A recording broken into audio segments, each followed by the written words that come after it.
It was 3:50 p.m. Leo had promised Stella he'd call her at 4. Worried about the spotty service, he walked out of Shawn's house, grabbing a sturdy stick, and started hiking up the mountain trail.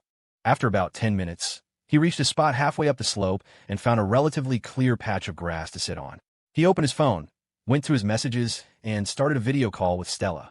His background was all rolling hills and open pasture, a raw, wild scene. From a distance, the fields looked just like a manicured city park, a vibrant sea of green.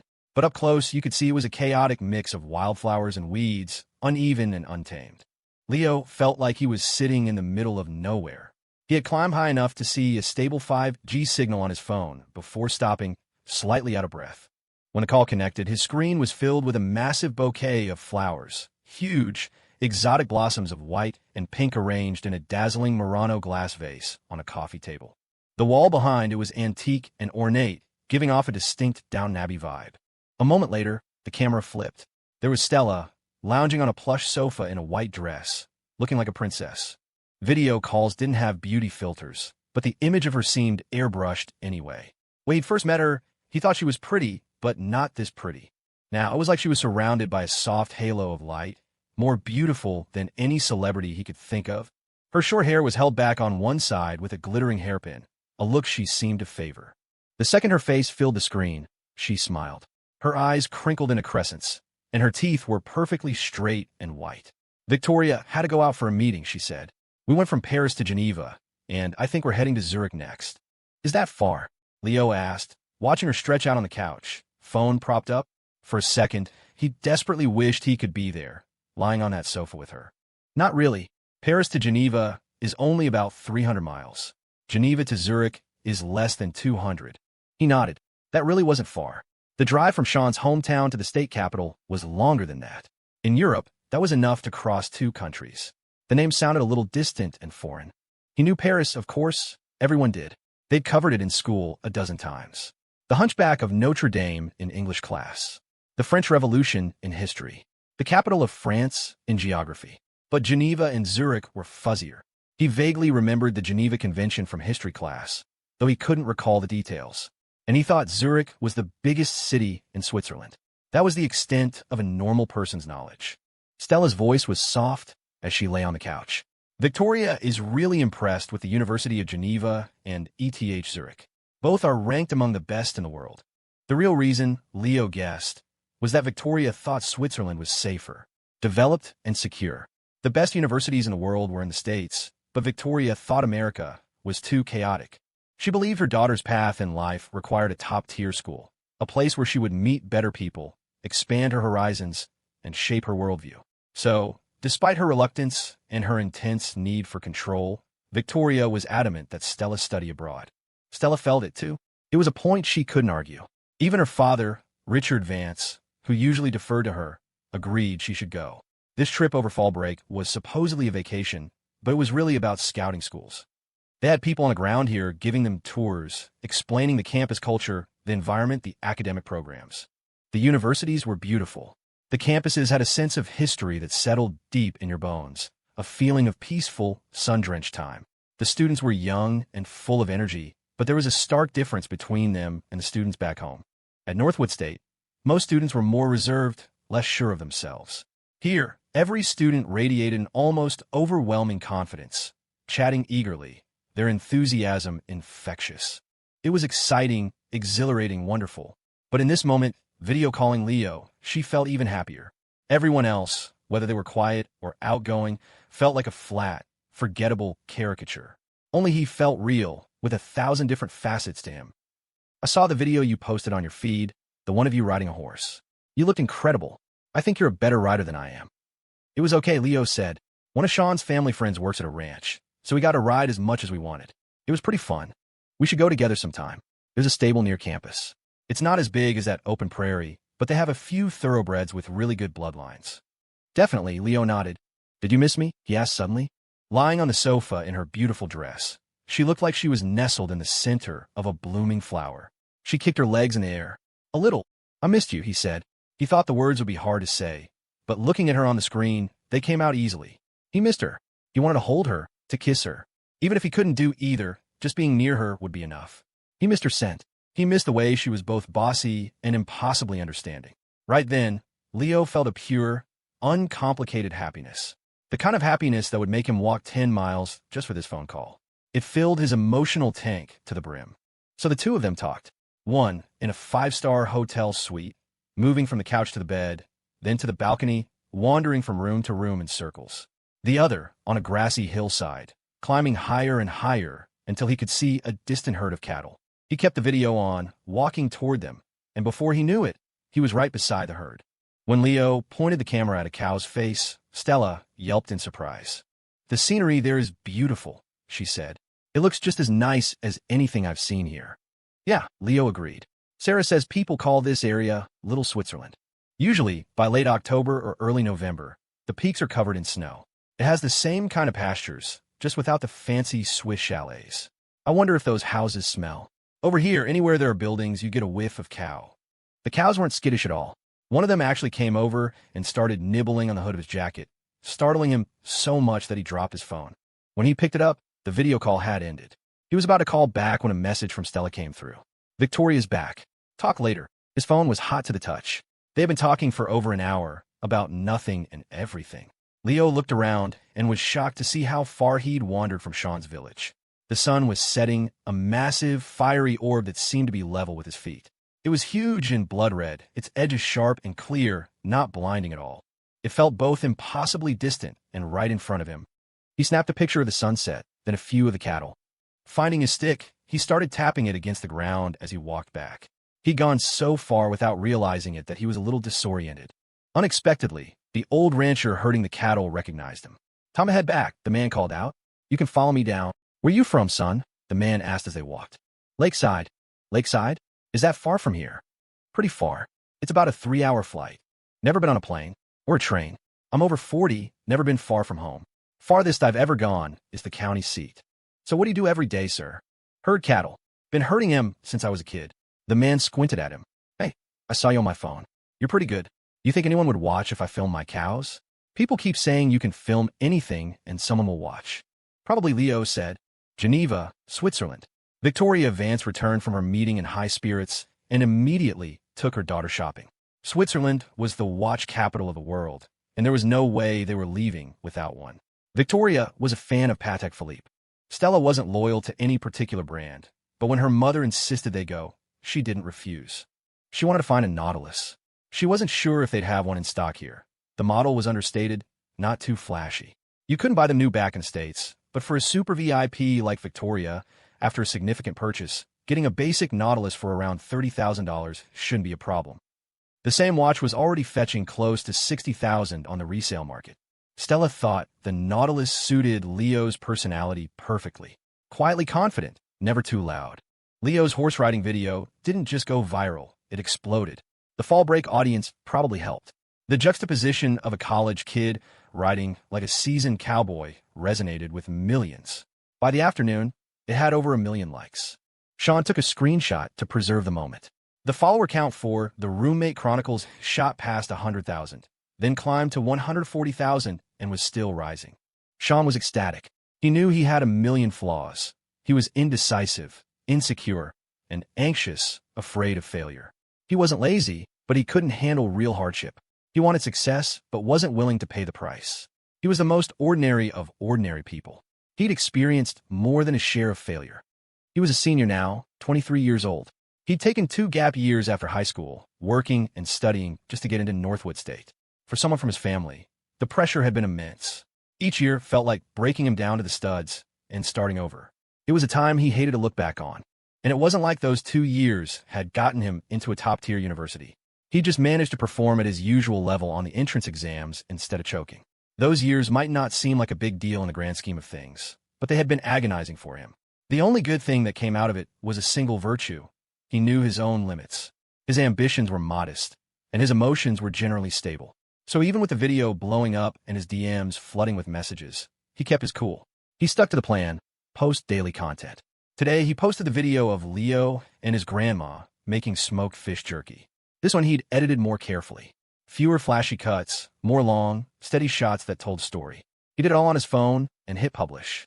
Leo had gone out for a walk to make his call. Everyone understood. He needed his private time. He was a new boyfriend, after all, and one who'd already spent the night with his girlfriend. The guy needed some space. When Sarah came out the porch to grab some of the finished jerky, she heard Jordan and Alex talking about Leo.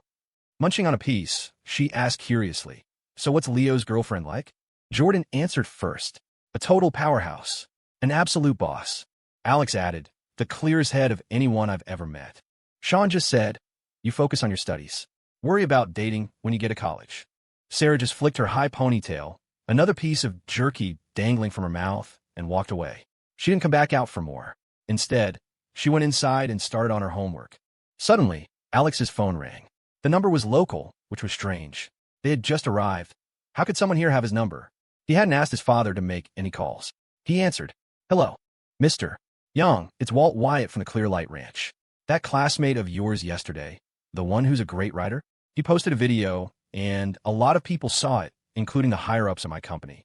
They said they want to come down for a visit. I was wondering if you all were free tomorrow.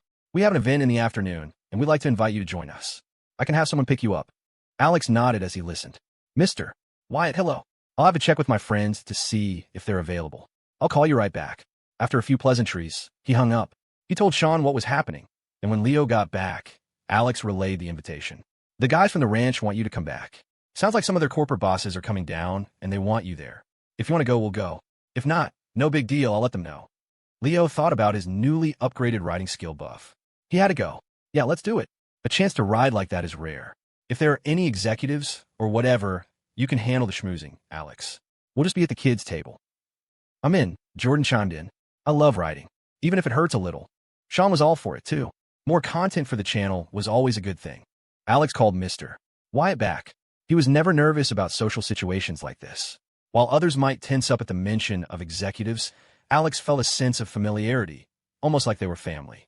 That was his world. The way people in the corporate or government sphere talked, the way they interacted, that was a language he understood fluently. On the other end of the line, Walt Wyatt, Chris's great-uncle, was thrilled and promised to send a car for them the next day. A car was great. Better to save their sore behinds for the saddle rather than getting bounced around on a motorcycle again.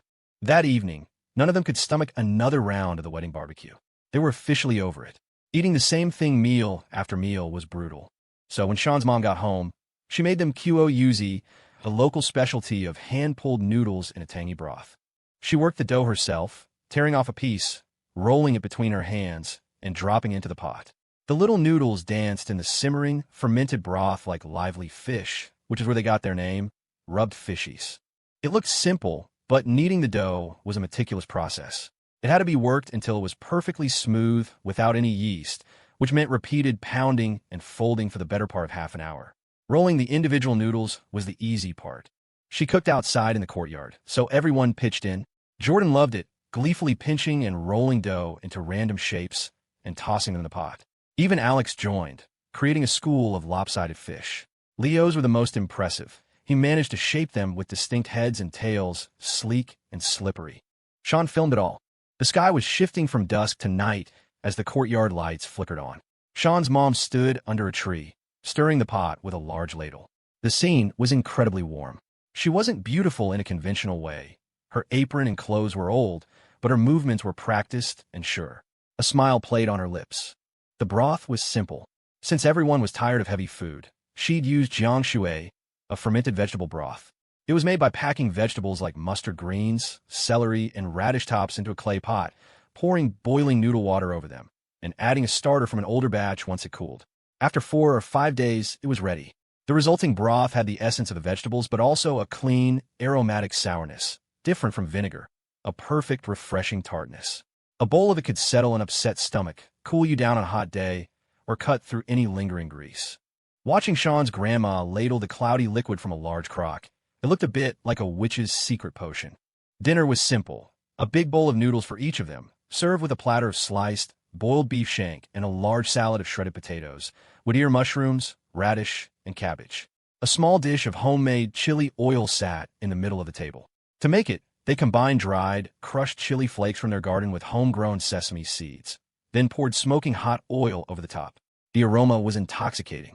You could dip the beef shank in the chili oil or drop it straight into your soup. Even though they were all sick of the heavy barbecue, the beef shank disappeared in minutes. It was the best part of the cow, Hands down, the tender meat and soft tendon sliced together, sweet and easy to chew. It also went perfectly with the smoked fish jerky from the afternoon. The second day of fall break, catching fish, playing games, making fish jerky, and eating hand-pulled noodles. It was a perfect day. Paige had planned to be on a horse first thing in the morning, riding across the prairie.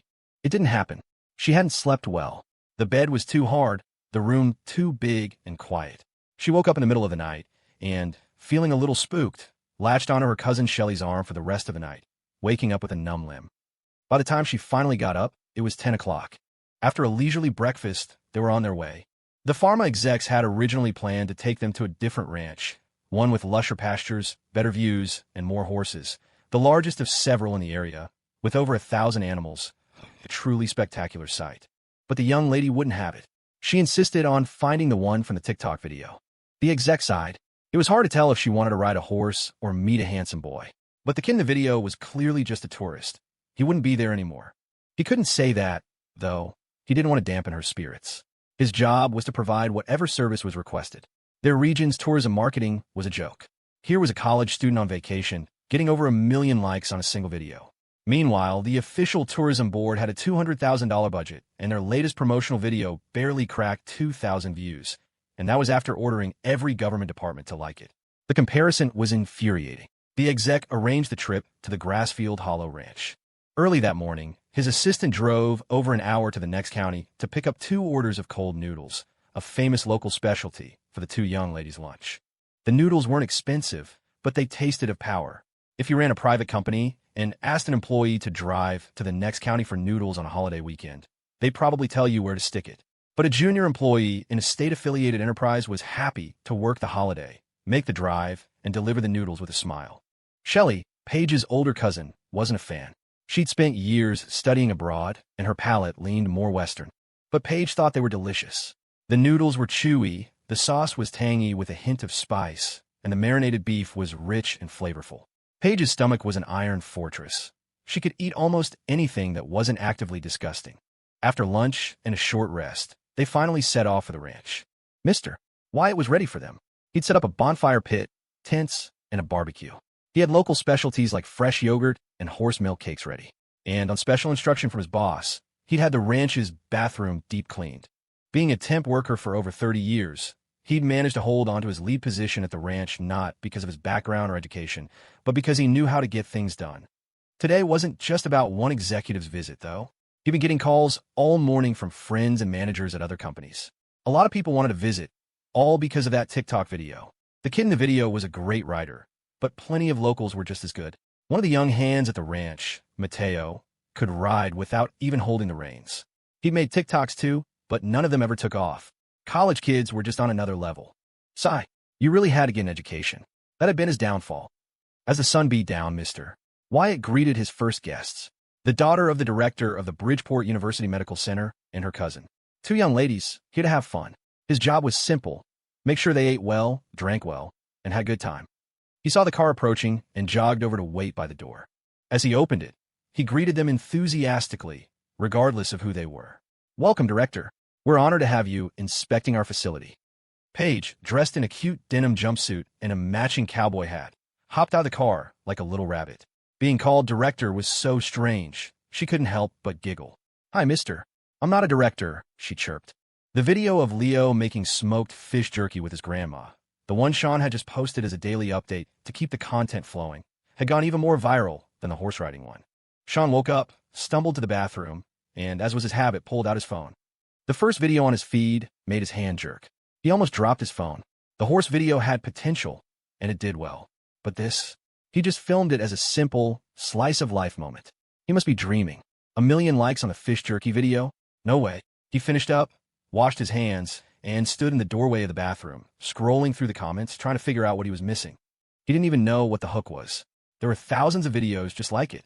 If he had to guess, maybe it was because he'd filmed his grandma with real affection, the camera moving slowly, carefully. He already knew how to film Leo, which angles were most flattering, how to capture his best smile. That was second nature by now. But how could this video be bigger than the horse one? He truly didn't get it. He had no idea how to replicate it. Should he post the noodle-making video tomorrow? He checked his account page. The numbers were staggering. He'd gained over 100,000 followers overnight. The dashboard read 252K. Where was all this traffic coming from? He clicked on the comments. The roommate is so hot. Who else came here for more horse content and got a cooking video instead? But I'm not even mad. OMG. I just ordered 3 takeout meals and bought fish jerky online, waiting for delivery. Why is there no link? I'm begging you, link the fish jerky. I need it. I was looking for Lee Zeke's substitute and thought this was going to be another copycat, even bringing out the grandma. But why I just burst into tears, listening to his grandma talk. I miss mine. She's been gone 7 years. She made it through the winter, but fell one spring morning and never got up. Please mail me a bag of fish jerky. I'm starving. I've seen his other videos. The ones of him studying were just looking cool. TBH, I wasn't that into them. But this is the one that made me a true fan. He was so focused, making the jerky with his grandma. Her by the fire, him cooking. I'll remember that image forever. Subscribe. Insta follow. You can buy my fish jerky. My grandma makes it herself. At the guy selling jerky, get out of here. You must have 100 grandmas to make that much jerky. I've seen hundreds of cooking with grandma videos. Seriously. Some people are just faking it for views, dragging their poor grandma on camera, and it's so awkward. But in this video, you see her change into a nice outfit. You see how he interacts with her. It's so enjoyable, so warm. Couldn't get a ticket home for the break. I miss my grandma. The roommate seems like he's well off. I'm surprised his family's home is so poor. Look at that old-fashioned stove. Dude, that's a courtyard. It's a country cottage. What part of that is poor? I don't know why, but this cooking video made me sob. And the tears aren't coming from my mouth this time. They're coming from my eyes. I'm so jealous of him. He gets to cook with his grandma. I miss mine. I miss my Nana. She passed 2 years ago. I went to the funeral, but I couldn't bring myself to look inside the casket. I thought if I didn't, it wouldn't be real. That she'd still be there, back home, while I was away working. That she'd always be there. Shawn squatted by the bathroom door and watched the video again. And again, Leo and his grandma were so harmonious on screen. One so old, the other so young. The contrast was stark. Leo's skin was smooth and fair. His grandma's was dark, wrinkled, and spotted with age. Leo's eyes were clear. Hers were clouded. It was an ordinary scene, but told through the lens of a camera. It was clean, warm. He'd managed to capture the grandma of his memories, a scene from his own childhood. He watched it 3 times before his legs went numb. He stood up, hobbled a few steps, and walked into the main room. His grandma was already awake, curled in a corner of the sofa. The morning was still cool, and the wood stove was lit. She was huddled next to it, wrapped in an old wool blanket that had been around for decades, looking like she was somewhere between waking and sleeping.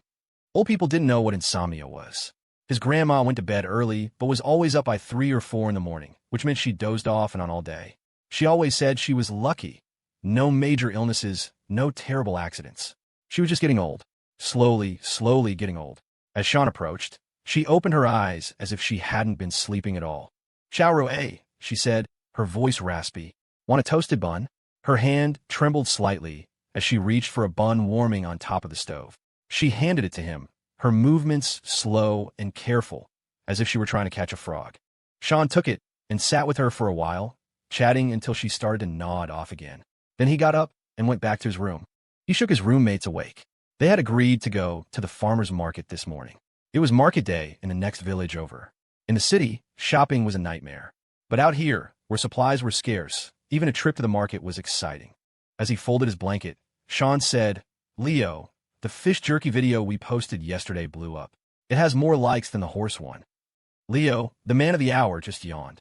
It's like we're living in parallel universes. He goes viral, and I just live my life. "It was a good video," Jordan said. "Felt really genuine. I watched the whole thing. I'll check it out later," Alex added. It took the guys 2 minutes to get ready. After washing up, they found Sarah already outside waiting for them, wearing a straw hat and sitting behind the wheel of that familiar old farm truck. They said goodbye to their grandma in the main room, grabbed a warm bun stuffed with a spicy crayfish relish, and hopped into the truck bed. As they drove, Sarah brought up a friend of hers who wanted help scouting a location for an auto repair shop.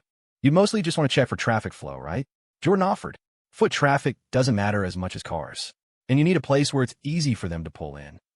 Alex shook his head. "I don't have any experience in that, so I can't really give advice. If I had to, I'd say you need to do some serious on-site research." "I have no idea," Leo admitted. They finished their buns in the back of the truck. The morning sun was gentle, and a cool breeze washed over them. The ride was actually pretty comfortable. The next village wasn't far, maybe a 20-minute drive. This one was larger and flatter. At the entrance was the village hall, a 3-story building with a large auditorium on the ground floor. The market was held there, spilling out into the parking lot when it got too crowded. As soon as they arrived, Shawn turned into a professional videographer, camera at the ready. Leo and the others followed Sarah, carrying her purchases for her. Their first stop was for flour. "The flour here is better," she explained. "It's usually locally milled. Tastes better than the stuff from the store, and it's a little cheaper. But you have to know how to pick it." At one of the stalls, Sarah scooped up a handful of flour and sniffed it. Leo, Jordan, and Alex copied her. Jordan inhaled too deeply and had to jump back to keep from sneezing. Alex sniffed his and smelled nothing. But Sarah, with a deadly serious expression, sniffed every single bag before picking one. Leo was curious how she did it. After she paid, he helped carry the heavy bag back to the truck. "You just leave it in the back like that? Won't someone take it?" he asked. The people here seemed so honest. Next, they bought a small bag of rice for their guests. Sarah was a sharp shopper, always carefully inspecting everything, seemingly able to find the best value every time. The market was wild. They saw a vendor selling snakes. Were those even legal? They were so brightly colored. Were they venomous? Protected? It felt like buying one would come with a free trip to jail. There were plenty of farm products, but the busiest stall was the one selling clothes. Dresses and shirts were hanging on racks, priced at $20 apiece. Alex was a little shocked. "That's so cheap," he murmured, noting they didn't look much different from clothes that cost hundreds. Jordan was unfazed. His family was in the leather business. He knew all about clearance goods. This was basically the offline equivalent of Temu. The clothes were cheap, but the quality was probably garbage.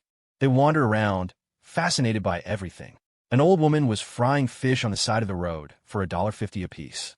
Another was selling roasted eggs for the same price. Curious, Jordan bought some for everyone. The fish was a little burnt, but the roasted egg was surprisingly good, fragrant, and savory. Leo spotted some familiar-looking herbs and roots. He asked Sarah what they were and if they were wild. He'd promised Professor Reed he'd bring back some local specialties. Sarah helped him pick out a few bundles, and they added them to the growing pile in the truck. They saw someone selling a live black sheep, which immediately made them think of a ghost story. It was a strange and wonderful place. Finally, their shopping spree was over. They crammed their feet in among the bags and boxes. As the truck pulled away from the market, they all breathed a sigh of relief. It smelled funky back there. "The people around here are so trusting," Leo couldn't help but comment to Sarah. "We left all that stuff in the truck bed, and no one touched it." Sarah glanced back at him. "That's because I parked it right under the security camera on that pole by the village hall entrance." Leo, Alex, and Jordan. Jordan, still curious, asked, "So how did you know which flour was the best just by smelling it?" "It didn't smell like anything to me. I was faking it," she said with a shrug. "I can't tell either. I just watched the vendor's expression and picked the one he seemed most confident about." Leo, Alex, and Jordan. 666. Shawn, holding his phone, just laughed. He was a little proud. He'd always told them his sister was smart, but they probably thought he was just boasting. He never boasted. When he said she was smart, he meant it. The truck rumbled on, carrying them home. The grass swayed by the roadside.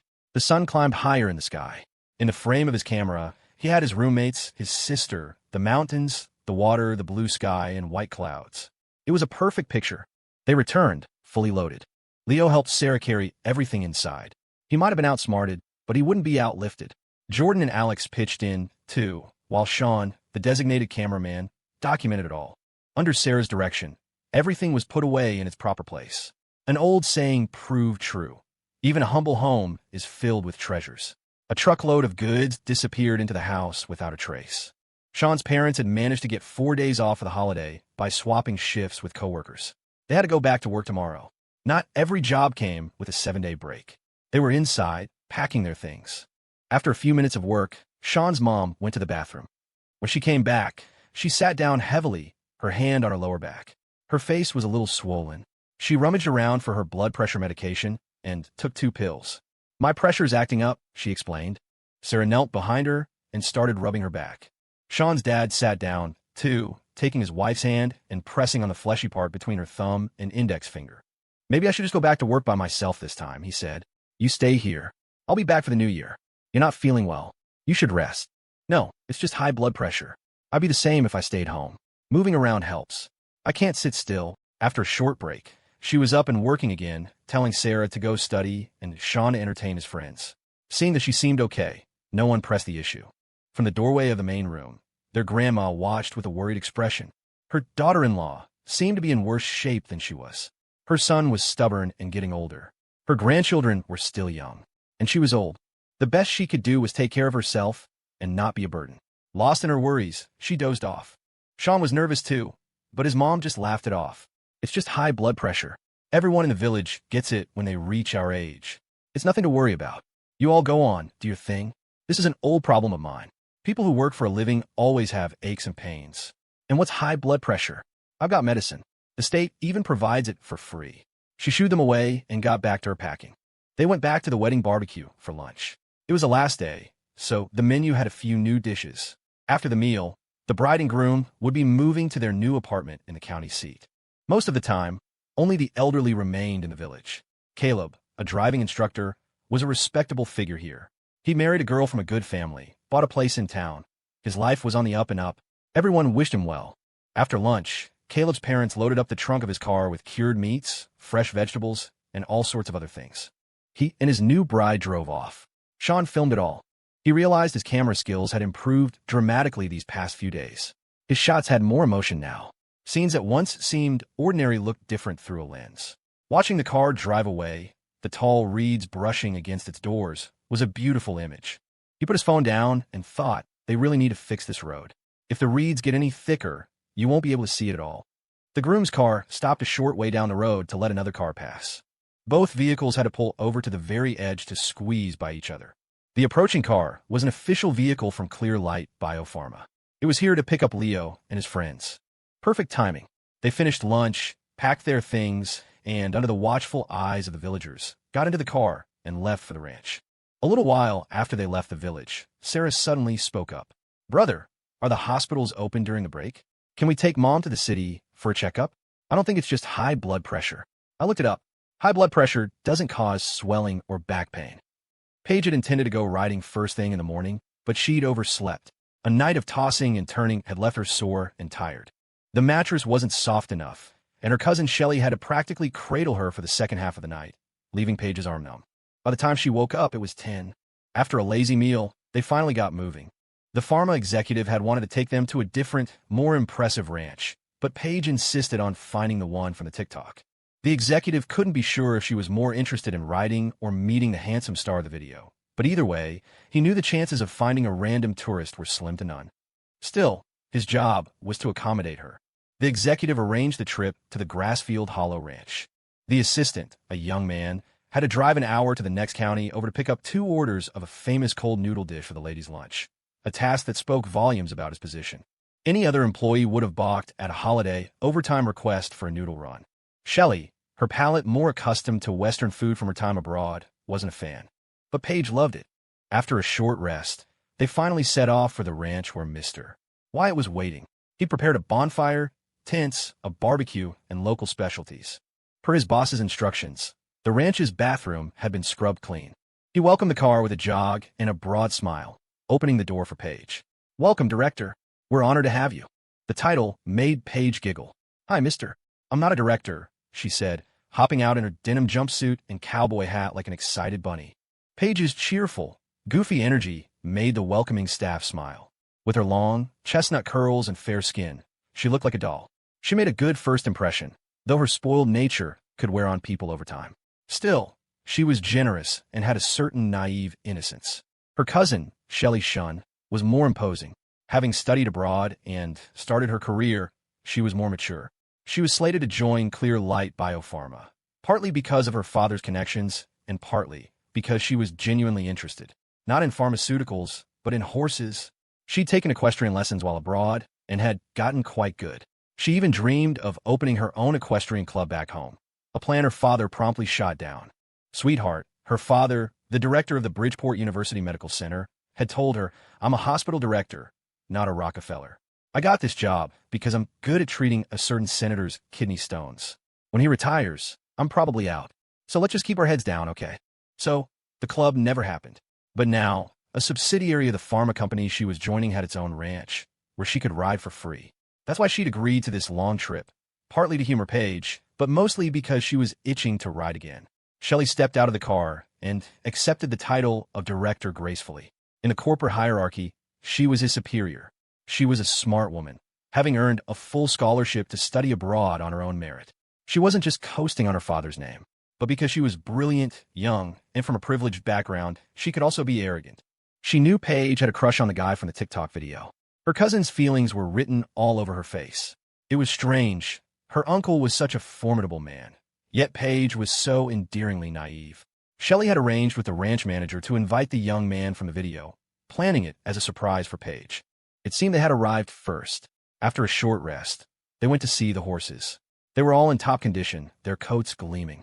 The weather was perfect, a brilliant blue sky dotted with big, fluffy clouds that provided a natural canopy, shielding them from the harshest rays of the sun.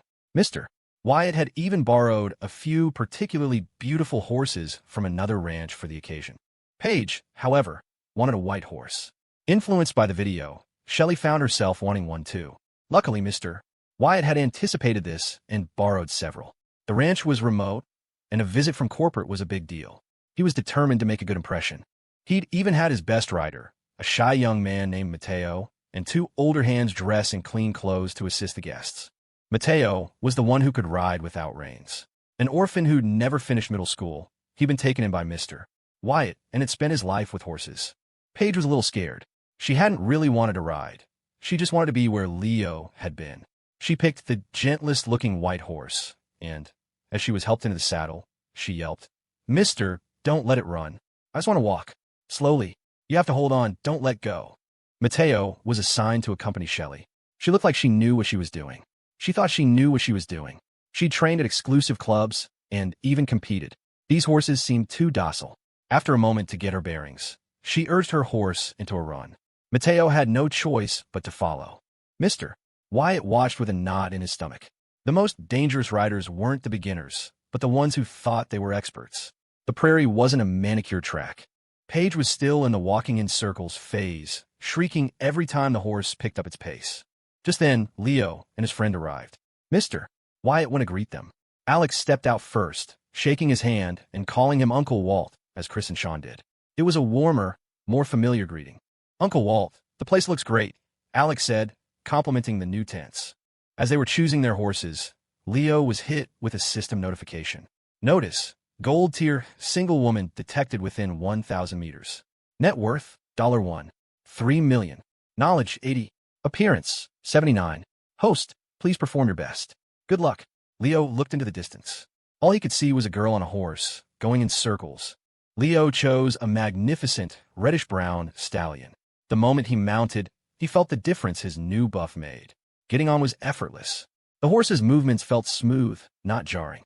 He felt completely stable, as if he were fused to a heated leather seat. He didn't have to strain to keep his back straight. He was relaxed, moving in perfect harmony with the animal. When the horse began to run, the feeling was pure exhilaration, more comfortable than walking. He had only ridden a short distance when he came upon the girl going in circles. It was Paige. What's she doing here? He thought, amazed. Her tracking skills are better than her dog's. The sight of another horse approaching sent Paige into a panic. Like a new driver who suddenly finds herself surrounded by traffic, she froze, her legs turning to jelly. She wobbled precariously, nearly falling off, but the horse was moving so slowly, she was in no real danger. Leo stopped beside her. "What are you doing here?" he asked. "Who are you with? I thought you were supposed to be athletic. Don't be scared, just ride slowly." Paige's cheeks puffed out. For some reason, the simple question, "What are you doing here?" made her want to cry. She took a deep breath. "I'm with my cousin. She's a really good rider. She's already gone off somewhere. I am athletic, but I'm still a little scared. The horse is so warm. I'm worried I'm going to fall off and die." The unfairness of it all washed over her. She didn't know why she had come all this way, but she had, and she'd found him, and seeing him only made her feel more miserable. Hearing she was with her cousin, Leo mentally grumbled at the system. No decency at all. Sisters, cousins. Is it going to target mother-daughter pairs next? The system's moral compass was clearly broken. While his mind was 80% full of Stella, he still wanted to win over others to raise his stats. He just wished he could do it without any romantic entanglements, which somehow felt even scummier than being a typical player. "Shawn and my other roommates are here too," he told her gently. "They're beginners, so you can all ride slowly together. The staff is holding your horse. You'll get dizzy going in circles. Let's ride forward, it's fun." When Alex and Jordan caught up and saw the pouting, curly-haired girl, they both shot Leo a look. Jordan gave him a subtle thumbs up. He He knew it. He'd told Leo from the start that this girl was into him, and now she'd followed him all the way out to the middle of nowhere. "Let's all ride together, Paige," Jordan said with a grin. Seeing her schoolmates, Paige's mood lifted. They were Leo's roommates, and it felt comforting to have familiar faces around. She finally agreed to ride forward, much to the relief of the staff member who had been leading her in circles, feeling like a donkey at a grindstone. They were chatting as they rode, when suddenly, a horse came galloping toward them from the distance. It looked incredible, and Shawn immediately started filming. But as it got closer, something looked wrong. The horse wasn't running. It was bucking violently, like it was having a seizure. The rider, Shelley, was terrified. The horse had suddenly started bucking, and the harder she pulled on the reins, the more violently it thrashed, all while running at a terrifying speed. In a moment of clarity, she managed to steer it back toward the main area, where there were more people to help. But she was losing her grip, about to be thrown at any second. "Mister." Wyatt saw it, and his blood ran cold. This was one of the horses he'd borrowed. It had to be one of the ones that had been used for serum production too often. Sometimes they just went mad. He was finished. Mateo was chasing after her, but he couldn't close the distance. Leo took a deep breath. His intermediate horsemanship, level 3, was easily the best on the field. He urged his stallion forward, a blur of reddish-brown. He told himself to stay calm, but his palms were sweating. He rode up alongside the bucking horse, extending a hand. "Shelley," he yelled, having heard her name from Paige earlier. "Let go of the reins. Grab my hand. I can pull you over." His voice was loud, steady, and full of authority. Shelley was in a state of shock. Hearing her name, she instinctively obeyed. Her mind was a blank slate of terror. She let go of the reins and reached for his hand. With a surge of strength from his buffs, Leo pulled her from her horse onto his own, just as the mad horse bolted, disappearing into the prairie. Shelley clung to him, her body trembling uncontrollably as he slowly brought his horse to a stop.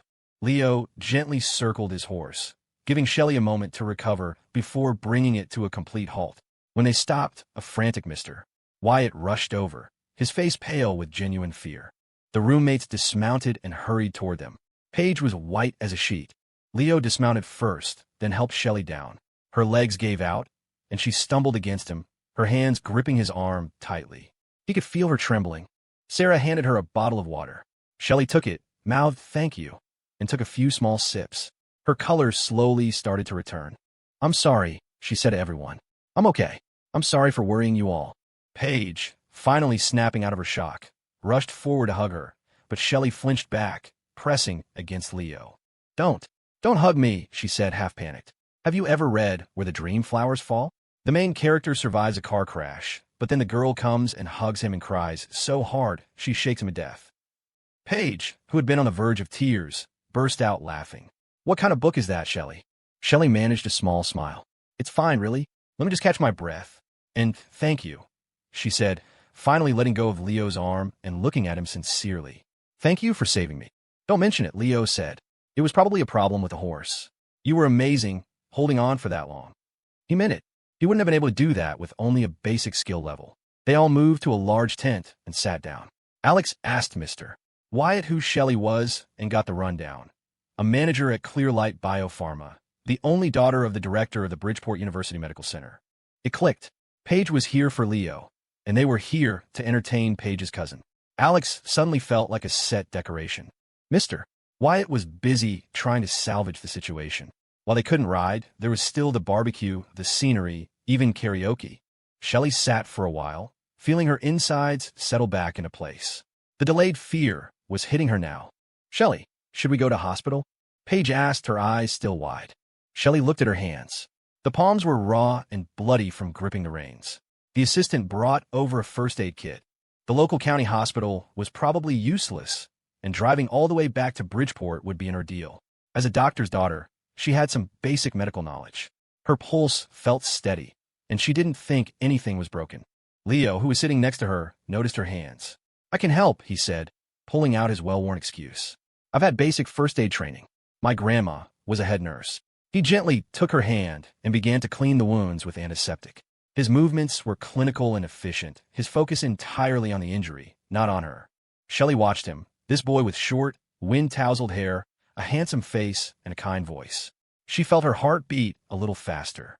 So this is what it felt like, she thought, to want to devote yourself to someone out of gratitude. But he was the boy her cousin liked.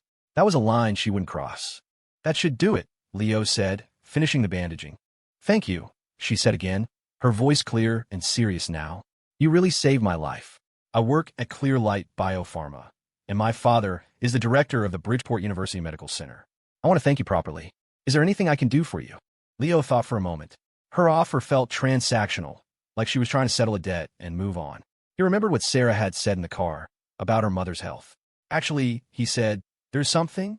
My friend's mother has been having some health issues. High blood pressure, swelling, and back pain. We were hoping to get her a checkup in the city during the break, but we're worried about the holiday. If you could help us get an appointment with a good doctor, that would be more than enough. The wind whipped against the canvas tent, making it flap and rustle. Over the sound, Leo's words hung in the air, making Shelley stare at him, momentarily stunned. As a director's daughter, she was used to people asking for help with medical appointments. It was a common, almost casual request. But this boy had just saved her life, and this was all he asked for. Not for himself, but for a friend. Of course, she said slowly. From the symptoms you described, it sounds like it could be a kidney issue. My father specializes in nephrology. We can all head back to the city tomorrow morning. He'll be back then. She turned to Shawn. I saw you filming earlier. Could you send me the video of what happened? Shawn, who had been overwhelmed with emotion since hearing Leo's request, nodded numbly. He had been deflecting Megan's attempts to poison him against Leo for weeks. Her claims that Leo was taking advantage of him. Megan didn't understand that their friendship was built on more than just profit percentages. It was built on trust, on support, on moments just like this. Leo never made a big deal of his help. He just did it. And Shawn was endlessly grateful. When Leo asked for a favor not for himself, but for Shawn's mother, his eyes welled up. This was a kindness he couldn't refuse. Yes, I'll send it to you right now, he managed to say. In a quiet corner, Sarah sat with her backpack by her feet.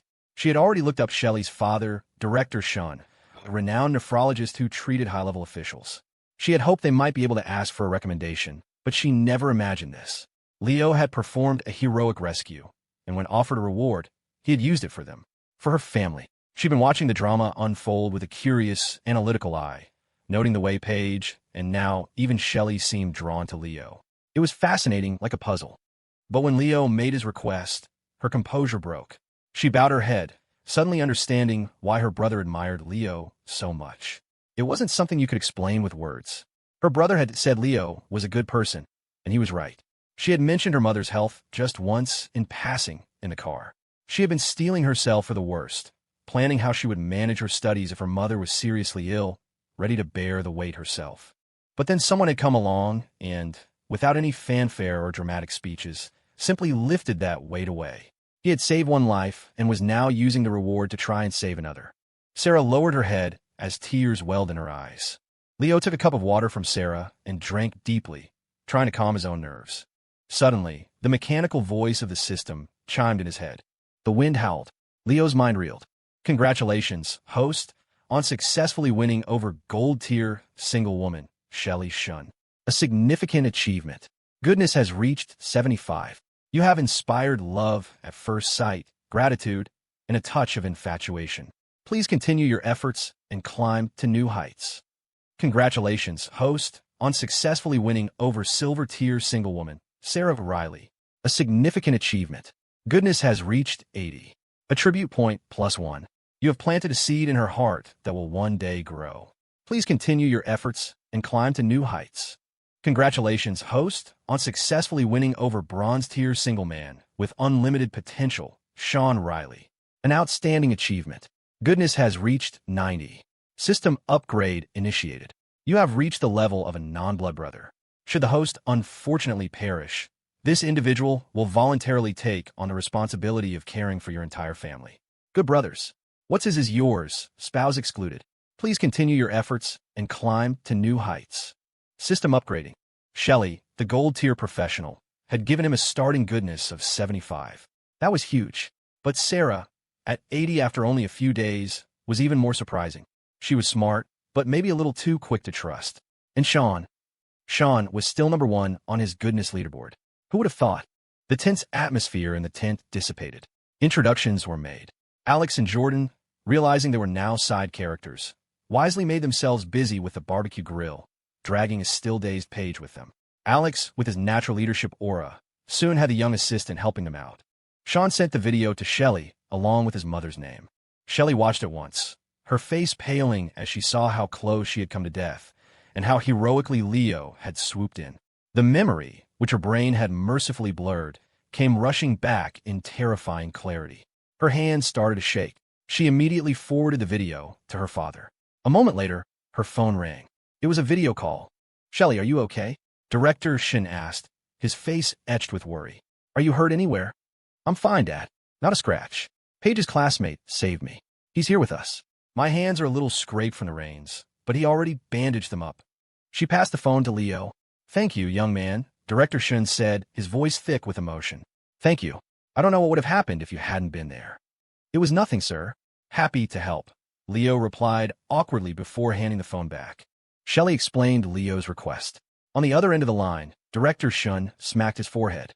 His daughter, brilliant as she was, had spent too much time abroad and forgotten the subtleties of their culture. You don't ask someone what they want as a reward. You just give it. She was still so naive. It was a good thing she had him looking out for her. "All right," he said. "I'll be back at the hospital tomorrow morning. I'll make all the arrangements. You bring them over, and we'll get you a full checkup, too, just in case." After hanging up, Director Shawn immediately called his vice director, Dr. Hollister. "Hollister, I'll be in tomorrow morning. I need you to make some arrangements." "Of course, Director. You can count on me." After the call, Dr. Hollister was puzzled. Who was this person their director was rolling out the red carpet for? This was a hospital that treated governors and senators. The level of preparation felt excessive. Had this person saved the director's life? The guest must be more important than any VIP they'd ever hosted. The wind whipped Paige's hair into a frenzy. With a sigh, she pulled it back, retying it into a ponytail and swapping her wide-brimmed cowboy hat for a baseball cap. The cowboy hat, lacking a chin strap, was a guaranteed casualty in this breeze. The cap, however, had a convenient hole in the back for her long ponytail to thread through, keeping both her hair and her hat in place. With her round face, big eyes, and the cute tilt of the cap, Paige still had a touch of baby fat that made her seem younger than she was. She sat on a small camping stool, her attention completely fixed on Jordan, who was grilling chicken wings and lamb skewers. She was a social butterfly, energetic and warm, able to make friends with anyone and completely unafraid of strangers. It was as if she'd never seen the darker side of society, assuming everyone was a potential friend. In that way, she and Jordan were quite similar. But Jordan, being a guy, had been raised with a bit less coddling and a few more scoldings, which had knocked some of the entitlement out of him. Still, their personalities and family backgrounds were nearly identical. Over by the stables, the ranch hands had finally wrangled the spooked horse. A transport vehicle arrived, and they loaded the sedated animal onto it. What happened was a serious incident, and if Leo hadn't been there to pull Shelley to safety, the day would have ended in disaster for everyone. An investigation was necessary, or at least they had to look like they were taking it seriously. Police from the nearest county had been called, asked a few questions, and left with the horse. The cool breeze began to wash away the lingering panic, and the warm sun soothed frayed nerves. The barbecue was in full swing. Walt Wyatt bustled around, preparing everything, making sure he looked busy. He had Mateo and Shelley's assistant helping, but he kept his distance from the main group. He knew young people needed their space. An old-timer like him hanging around would just make things awkward. His goal was to be seen putting in the effort to make a good impression on the important guests, not to actually socialize with them. Sure, staying and chatting might have made a stronger impression, but he knew his limits. He was an old codger. If he were 30 years younger, well, it wouldn't have made a difference. He was even uglier back then. He'd only grown into his face in middle age. Chris, his great-nephew, was the spitting image of his younger self, all skinny and wiry.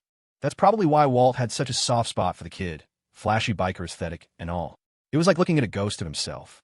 The kid snacked on a spread of fruit, grapes, cantaloupe, watermelon, peaches, and a bowl of fresh green walnuts. The ranch owner had cracked the tough green husks for them. You couldn't do it yourself without staining your hands with a blackish juice that was nearly impossible to wash off. Inside was the familiar shelled walnut. Using a metal cracker, they'd break the shell, pry out the meat, and then undertake the most delicate step, peeling off the thin, grayish skin that clung to the nut. That skin was bitter, but underneath the white meat was tender, moist, and sweet. It was a seasonal treat, available for only a month or so each year. Like cracking sunflower seeds, it was a great way to pass the time, and there was a deep satisfaction in successfully preparing a piece for yourself. Somehow, it never tasted as good when someone else did it for you. After resting for a while, Shelley Shun was back to being herself. The confident, European-educated daughter of a hospital director, a woman who owned 5 rental properties and worked as an R&D manager at a pharmaceutical company. Her Mercedes E-Class was just for getting around. Her actual income came from rent and her father's allowance. Her salary barely covered her car payments and dining habits. She was an excellent conversationalist, worldly and knowledgeable. As she talked with the group, she realized her cousin's university might not be so bad after all. These students seemed pretty sharp, a far cry from Paige's blissful ignorance. Having already entered the workforce, Shelley was curious about their career plans. She knew how competitive things were abroad and had heard that major U.S. cities were just as cutthroat. A friend had tried to convince her to move to New York, and while the idea was tempting, New York didn't have her incredibly influential father. It turned out that all 3 of them were information systems majors, yet their career paths were all converging on TikTok, where they were already finding some success. Only one of them, Alex, was on a government track. The moment she heard it, something clicked. There was a familiar quality about him, a certain air she recognized from the children of politicians she knew. It wasn't about extravagance. Their clothes were simple, but an underlying poise.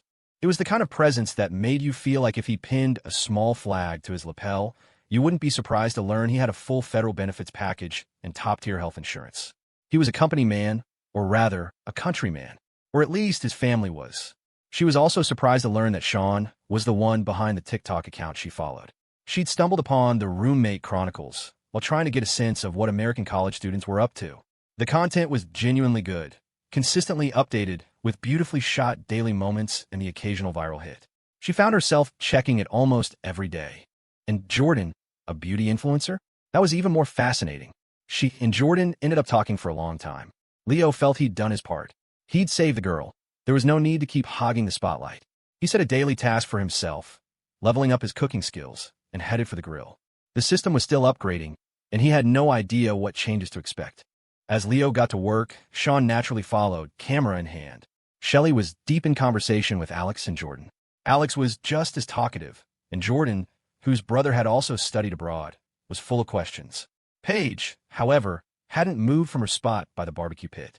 She was diligently eating everything that came off the grill, whether it was fully cooked or not. Leo watched her, genuinely concerned for her stomach. "You can't eat that. It's not done." "It's okay. I brought medicine," she declared brightly. "I used to hate Tums. I try to swallow the big tablets whole, and they get stuck in my throat.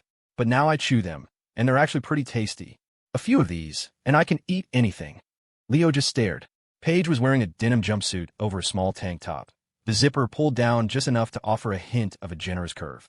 An image flashed in his mind of her napping on the couch, face down, squashing. Everything.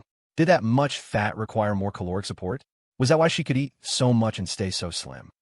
The strange thought spiraled out, uncontrolled. It was odd.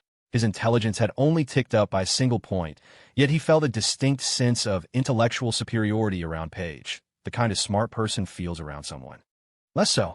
He also found her cluelessness endearing, harmless. He felt no need to be on guard around her. Was this the world's way of giving the simple-minded a fighting chance? He wondered if this was how truly intelligent people saw him back when his intelligence was a measly 6, just barely passing. Or was his current score of 7 still too low, giving him a skewed perspective? Back when his intelligence was probably on par with Paige's, he'd found her behavior incredibly annoying. Did equals repel each other? Now, with a 1-point advantage, she just seemed a lot like Moose. Like when Moose, in all his goofy glory, would come barreling toward you. He wasn't trying to bite or attack. He was just trying to give you a loving hug like the neighbor's corgi. The problem was the corgi weighed 20 pounds. Moose was over 80. You couldn't just absorb that kind of hug. Leo finished another batch of lamb skewers and handed them to the eagerly waiting Paige. She took them and immediately started distributing them to the group, making sure to give one to her new favorite person, Sarah. "Thank you, pretty lady," Sarah said, accepting the skewer. Paige's smile was instantaneous, her eyes crinkling into happy crescents. She practically bounced back over to Leo's side, handing a skewer to him and one to Shawn before keeping the last 3 for herself. Munching contentedly, she asked, "Shawn, your sister is so sweet. What grade is she in?" "Middle school." Shawn looked from Paige to his sister. Compared to Paige's well-fed glow, Sarah looked a bit undernourished, thinner, and more tanned. They were only about a year apart in age, but Sarah still looked like a child. "She's a senior in high school." "Whoa, a senior. And she gets to come out and have fun? I'm so jealous." When I was a senior, I was locked in my house, studying all day. And when you were locked in your house, did you spend all day secretly reading novels and eating snacks? Leo asked dryly. Paige's eyes went wide. How did you know? That's why you ended up at Northwood State, Leo thought, fighting the sudden, overwhelming urge to flick off her cap and ruffle her hair, just like he did with Moose. He noticed for the first time that her hair was a wavy chestnut brown. It looked incredibly soft. When Leo Foster did something, he did it right. Before the system, without any positive reinforcement, he was prone to laziness. But once he committed to a task, he was reliable. It was probably something he'd inherited from his parents.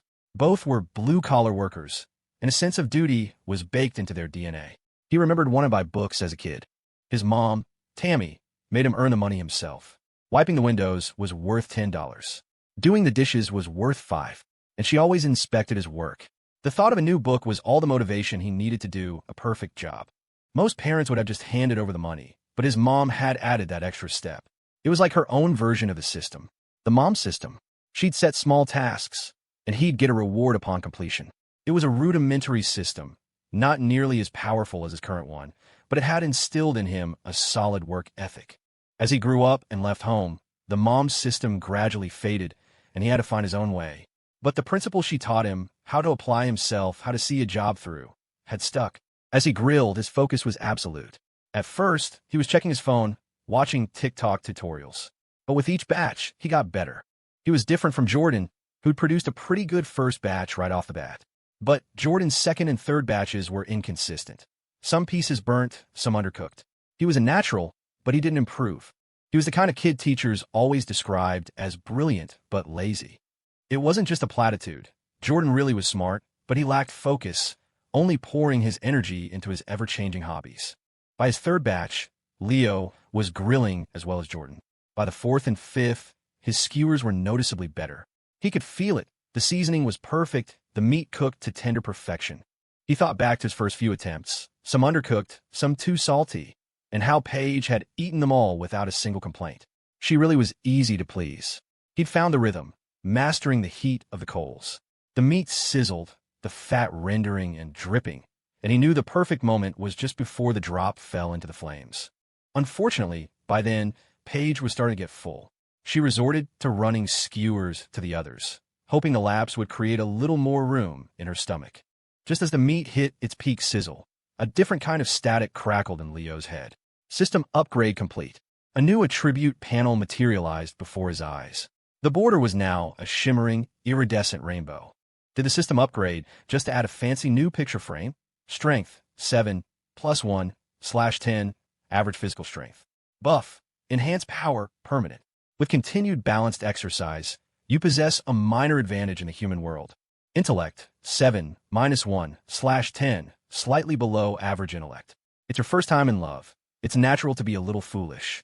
Don't worry, this is part of the experience. Vibe, 7, +or -1/10. Emotional state fluctuates between high and low. Integrity, 8, -1/10, above average moral compass. You are determined to be an excellent, responsible man. Yet life constantly tests you with strange temptations you don't even notice. Appearance, 8, +1/10, temporary, above average appearance. You are especially handsome and charming today, radiating a youthful, earnest, and brave energy. Lifespan, 21/60. Life treats every being equally. Countless people pursue youth, but all eventually grow old. Learn to face this with equanimity. Leo blinked. So, it wasn't just a flashier frame. His intellect had dropped? Was that why he suddenly found Paige adorable? Were they now intellectual peers? Were all those weird, affectionate thoughts just a symptom of his diminished brain power? He felt a sudden need to reverse the damage. As for his lifespan, how was he supposed to increase that? Would adding a point just turn him from 21 to 22? That seemed counterproductive. Adding a point to lifespan will maintain your age at 21 for 1 year, rather than advancing you to 22. Alternatively, you can extend your total lifespan to 61. The host has 1 attribute point to allocate freely. He mulled it over. Intellect first. This world was full of smart people, and he was starting to feel outmatched. Sarah was terrifyingly perceptive. He always felt like she could see right through him. Add point to intellect, he thought, just as he brushed another layer of oil on the skewers, leaving them on the grill a second too long. Intellect, 8 minus 1 slash 10 average intellect. Although your base intellect has increased, even smart people get dumber when they're in love. Accept your fate. Leo sighed. He remembered his high school guidance counselor warning the seniors not to intentionally bomb their SATs just to attend the same mediocre college as their boyfriend or girlfriend.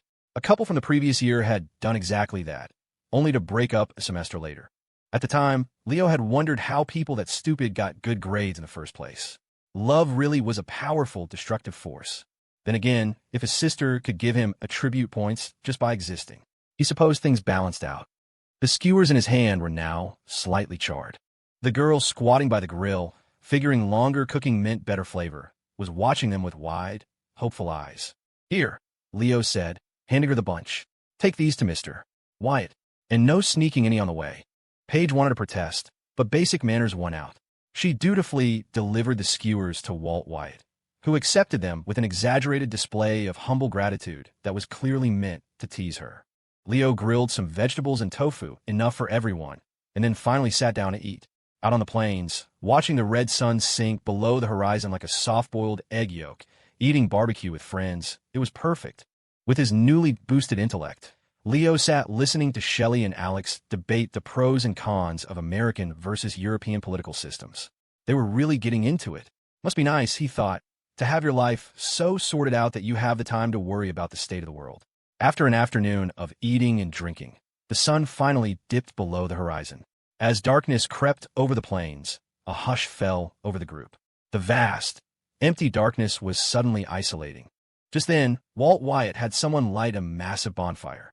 With a crackle and a roar, the flames shot into the sky, chasing away the loneliness. Walt rolled out a speaker and a microphone. "Who's up for a song?" he boomed. "Fire." Humans would always need light, whether it came from the sun or a fire they built themselves. Everyone gathered around the blaze, and Walt, a natural hype man, got them all up and dancing. He even kicked things off with a song himself. For a man of average looks, he had a surprisingly rich and melodic voice, his song painting a vivid picture of the sprawling plains. When he finished, Jordan grabbed the mic. "I've got one," he announced, launching into a rendition of Fever. He sang in a pinched falsetto, wiggling his large frame in a way that was so ridiculous, so perfectly executed, that everyone doubled over with laughter. He handed the mic to Leo. "I had to go before him," Jordan said, panting dramatically. "I'm the opening act. Once he sings, I guarantee none of you will want to follow."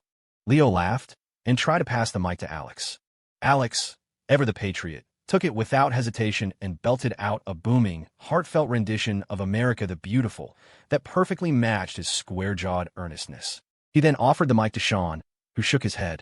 He offered it to Sarah, who also declined. Paige and Shelley both waved it away. In the end, the microphone landed back in Leo's hands. The bonfire crackled, its light pushing back the darkness and its warmth chasing away the chill of the evening. It warmed the body and the soul. Looking into the flames, Leo reflected on the past few weeks.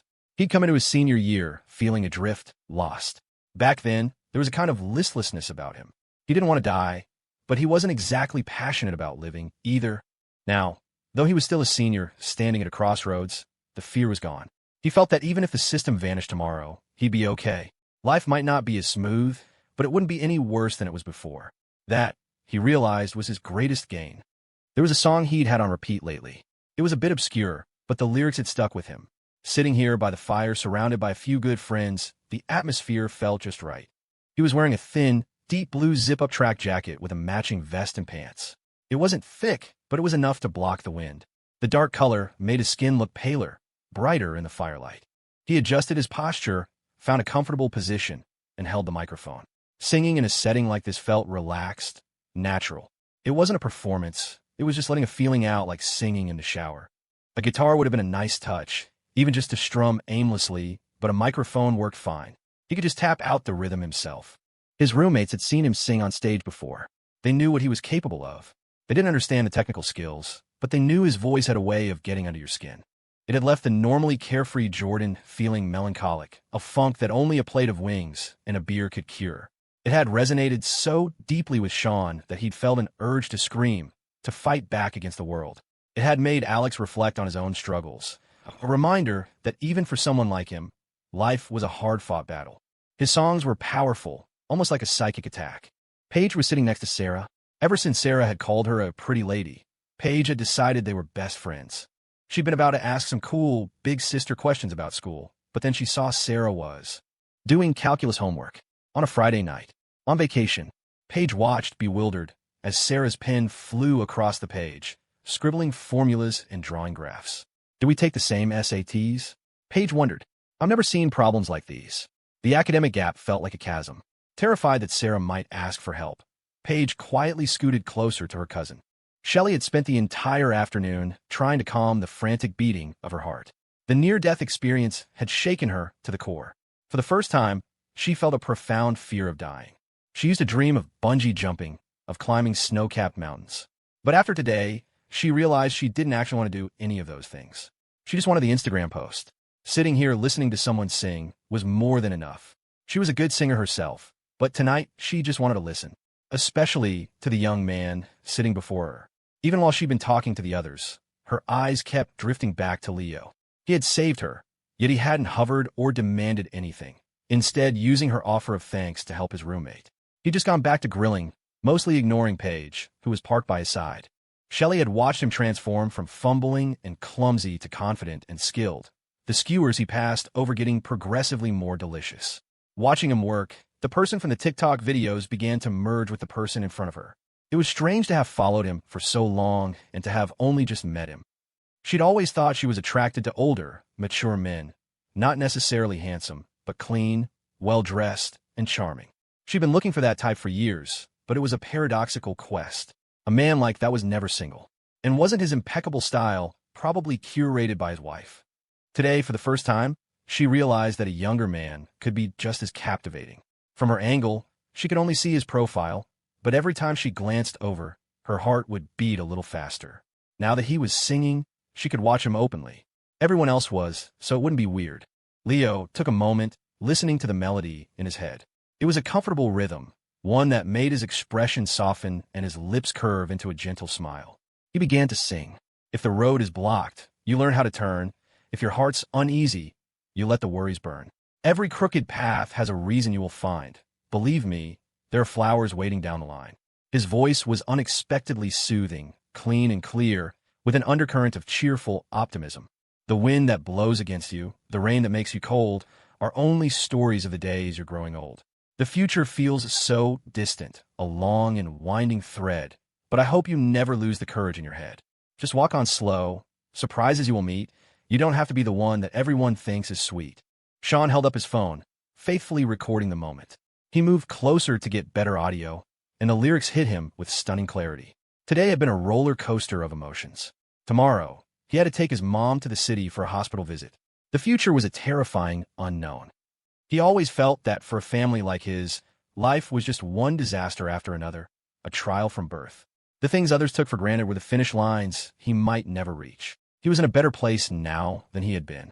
His roommates had grounded him, eased his constant anxiety. He'd even been able to call his mom and prepare her, and still keep filming. But the fear was always there. Hearing Leo's song, so calm, so gentle, the anxiety began to fade. Life was hard, but he was also lucky. He'd met Leo. He'd met all of them. They were all more capable than him, but they'd never looked down on him, only offered kindness and support. Leo looked out at the plains, at his friends, and continued. Even if you haven't reached where you plan to be, the view along the way is also beautiful to see. The road ahead, the wind and clouds will clear. The future will be worthy of the waiting. Have no fear. In the corner, Sarah put down her textbook. She listened intently, her eyes unfocused, her thoughts drifting far away. The road ahead, the wind and clouds will clear. The future will be worthy of the waiting. Have no fear. There's no need to rush. Just let your journey bend. You'll find the answer that you're looking for, my friend. Walt Wyatt, who had been bustling around in the background, heard the voice and quietly sat down in the shadows to listen. He made it through more than 30 hard years. The road ahead. Don't be nervous. You'll find the answer. For some reason, the simple song, devoid of any flashy technique, went straight to his heart. Mateo, the shy ranch hand, had been watching the group from a distance all afternoon. He was quiet, not good with words. Their world was so far from his own. He'd never felt a desire to leave the ranch. He was afraid of the outside. He loved the horses, the plains, and Mr. Wyatt. But as he listened to the song, He thought that maybe one day he could go see the world. He could see the view along the way, and then he could come back. For Shelley, the song was a balm. The last traces of her fear were smoothed away. You'll find the answer. Don't rush. Walk on slow. You don't have to please everyone. It was a gentle night, a day she would never forget. It was like a spiritual massage, healing. The song slowly faded, but its melody lingered in the air. The night wind, the bonfire, the starry sky, the group of young friends. It was a perfect picture of romance. After Leo finished, no one else wanted to sing. Nothing could top that. After a full afternoon of barbecue, no one was hungry. It was the perfect time for some of the local specialty, guan guan cha, or canned tea. 2 small earthenware pots were placed on the grill's embers. Inside, they put sun-dried green tea leaves, rock sugar, red dates, goji berries, dried longans, and rose petals. For a more savory version, you could skip the sugar and add peppercorns and dried pear slices instead. The younger crowd went for the sweet version, while old-timers like Walt preferred the peppery one. It was an odd, bitter-spicy flavor, but it had a lingering depth, much like life itself. Paige tried both. She took 1 sip of the pepper tea and immediately spit it out. The numbing bitter tasted too much for her. Walt, however, drank it with relish. After the tea, the party broke up. Leo and his friends were staying at Shawn's house, while Shelley and her group were heading to a motel in the county seat. The motel was basic but better than a tent on the plains, where the wind was now howling. Before they left, Walt took them on a quick patrol of the ranch. It was a huge property. In the darkness, the horses were just dark shapes huddled together in the paddock. Walt arranged a car to take them back. Shelley had her own driver. The road back was pitch black, the car seemingly driving blind across the open plains. There were no streetlights because there was no road. They all gripped whatever they could find inside the vehicle. "Don't you worry," the driver said cheerfully. "I drive this every day. I could do it with my eyes closed." This did not make them feel better. Alex, in the passenger seat, was strongly tempted to tell the man to please, under no circumstances, close his eyes. They made it back to Shawn's house in one piece, the thrilling, nerve-wracking ride finally over. Shawn's dad met the driver at the door, handing him a cigarette and a bag of homemade beef jerky before seeing him off. Grandma Riley was already asleep. The yard was lit up, just as it had been the first night they arrived. The town mayor and a few other elders were there, too. They'd heard Shawn was taking his mom to the state capitol for a checkup and had come to see what was going on. They'd noticed Mrs. Riley's face looked swollen, but had just assumed she'd gained weight working in the city. Now, hearing it was an illness, it made a grim kind of sense. Normal weight gain came with a healthy flush. Her face was puffy and had a pale, bluish tint. The air in the yard was thick with the smell of pipe tobacco. The men puffed anxiously on their pipes. A trip to the Capitol for medical care meant it was serious. When the boys walked in, the mayor stood up. He pulled out a wad of cash and pressed $500 into Mr. Riley's hand. Another man gave him $1,000. Others followed, offering $200, $100, even $50. "It's not easy putting 2 kids through college," the mayor said gruffly. "Take this." This was the heart of their community. The money wasn't a lot. One man's $100 bill was crumpled and soft from being folded and refolded in his pocket. No one here had it easy. With tears in their eyes, Shawn's parents accepted the money and saw their neighbors out. Leo, Alex, and Jordan watched in stunned silence. They'd all grown up in cities, where you might get a birthday card from a relative, but you'd never see the whole neighborhood show up with cash because someone was sick. Maybe this was why Shawn always seemed to carry the weight of the world on his shoulders. He wasn't just trying to make his parents proud. He was trying to repay an entire community. In the city, you could live next to someone for years and never know their name. Here, neighbors would come over late at night with pocket money, just because they heard you were traveling. They had all known hardship, so they knew how tough it was to be away from home, especially in a hospital. "Shawn, Sarah," one of them said on their way out, "you study hard now." It was a heavy hope they were placing on the children. Curing an illness was out of their hands, but education, that was a chance they could control. After everyone left, Mr. and Mrs. Riley talked for a long time, preparing for good news and for bad. Eventually, they fell into an uneasy sleep.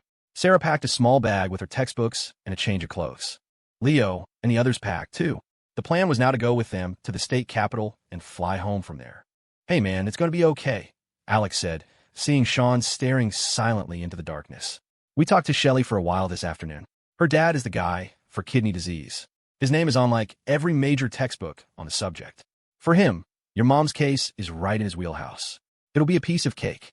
We'll get her checked out, and then you can give us a tour of the Capitol. Win-win." "Yeah, I know," Shawn said, his voice thick. I'm still worried. Having you guys here helps a lot. If it was just me, I'd be freaking out. I'm glad you're all here. He was grateful. What felt like an insurmountable crisis to him, his friends handled with ease. Jordan had money, so he never had to worry. Leo had connections. And Alex. Alex was just impressive. He was articulate, logical, and calm under pressure. He had a way of speaking that made any problem seem manageable, simple. It was a night of restless dreams. When Leo woke, he saw Grandma, Riley, sitting on her cushion by the main door, just as she did every morning, a warm and reassuring presence. The family ate breakfast, trying to keep the mood light. But Mrs. Riley's face was pale, and she barely touched her food. She was stoic, having endured the pain for a long time, thinking it was just an old ache. But now, the pain would hit even when she was resting, leaving her in a cold sweat. She was starting to think something was seriously wrong. They were halfway through the meal when they heard the sound of approaching vehicles. Neighbors started gathering outside to see what the commotion was. Shelley had sent 2 cars to pick them up, a Buick sedan and an ambulance. Shelley's father, Director Shawn, had been told the patient's vitals were stable, but given the long journey, he had insisted on sending an ambulance as a precaution. When a man in his position gives an order, people execute it flawlessly. His vice directors were all ambitious. At their level, advancing through medical skill alone required rare genius. But excelling in other areas? That was achievable.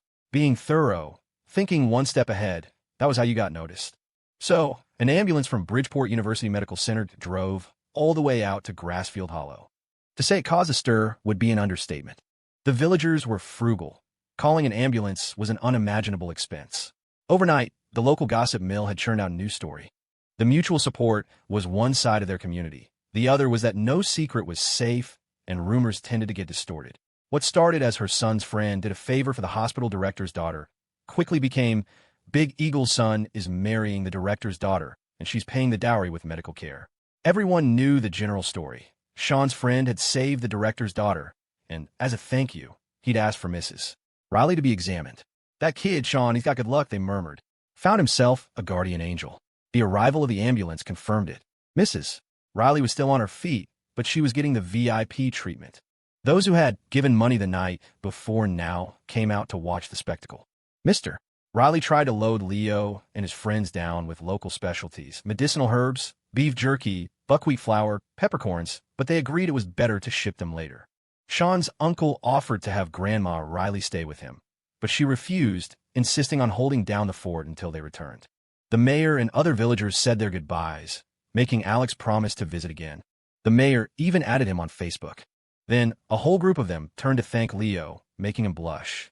The system pinged with several new notifications of affection points from single men, all in the 7.S. Apparently, there were a lot of bachelors in Shawn's town. Amid heartfelt farewells, Leo, Alex, and Jordan got into the Buick. Shawn, his parents, and Sarah boarded the ambulance. As they pulled away, Leo saw Shawn leaning out the window, waving. Curious, Leo looked back too. The villagers stood in 2 lines by the gate of Shawn's house. In the doorway, sitting on her cushion, Grandma Riley was waving back, a small, steadfast figure shrinking in the distance.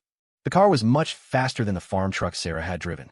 That journey had felt like it took an eternity. This felt like a blink. On the way, Shawn pointed out a few spots where his friend Dylan wanted to open a garage. He wanted to partner with Chris. Dylan was the better mechanic, but Chris was reliable and his best friend. When they reached the county seat, they were surprised to see Dylan and Chris waiting outside the motel. They were leaning against a wall, looking disreputable in their oil-stained work uniforms, their hair a little too long. As the car approached, they straightened up and slunk over. Spotting Shawn through the window, Chris knocked excitedly. Shawn. Hey, Shawn.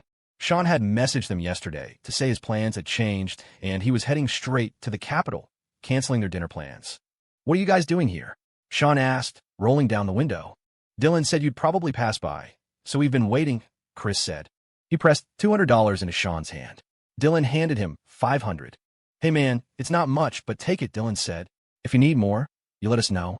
We'll figure something out. They gave a quick nod to Leo and the others, then hurried off, disappearing as quickly as they'd arrived.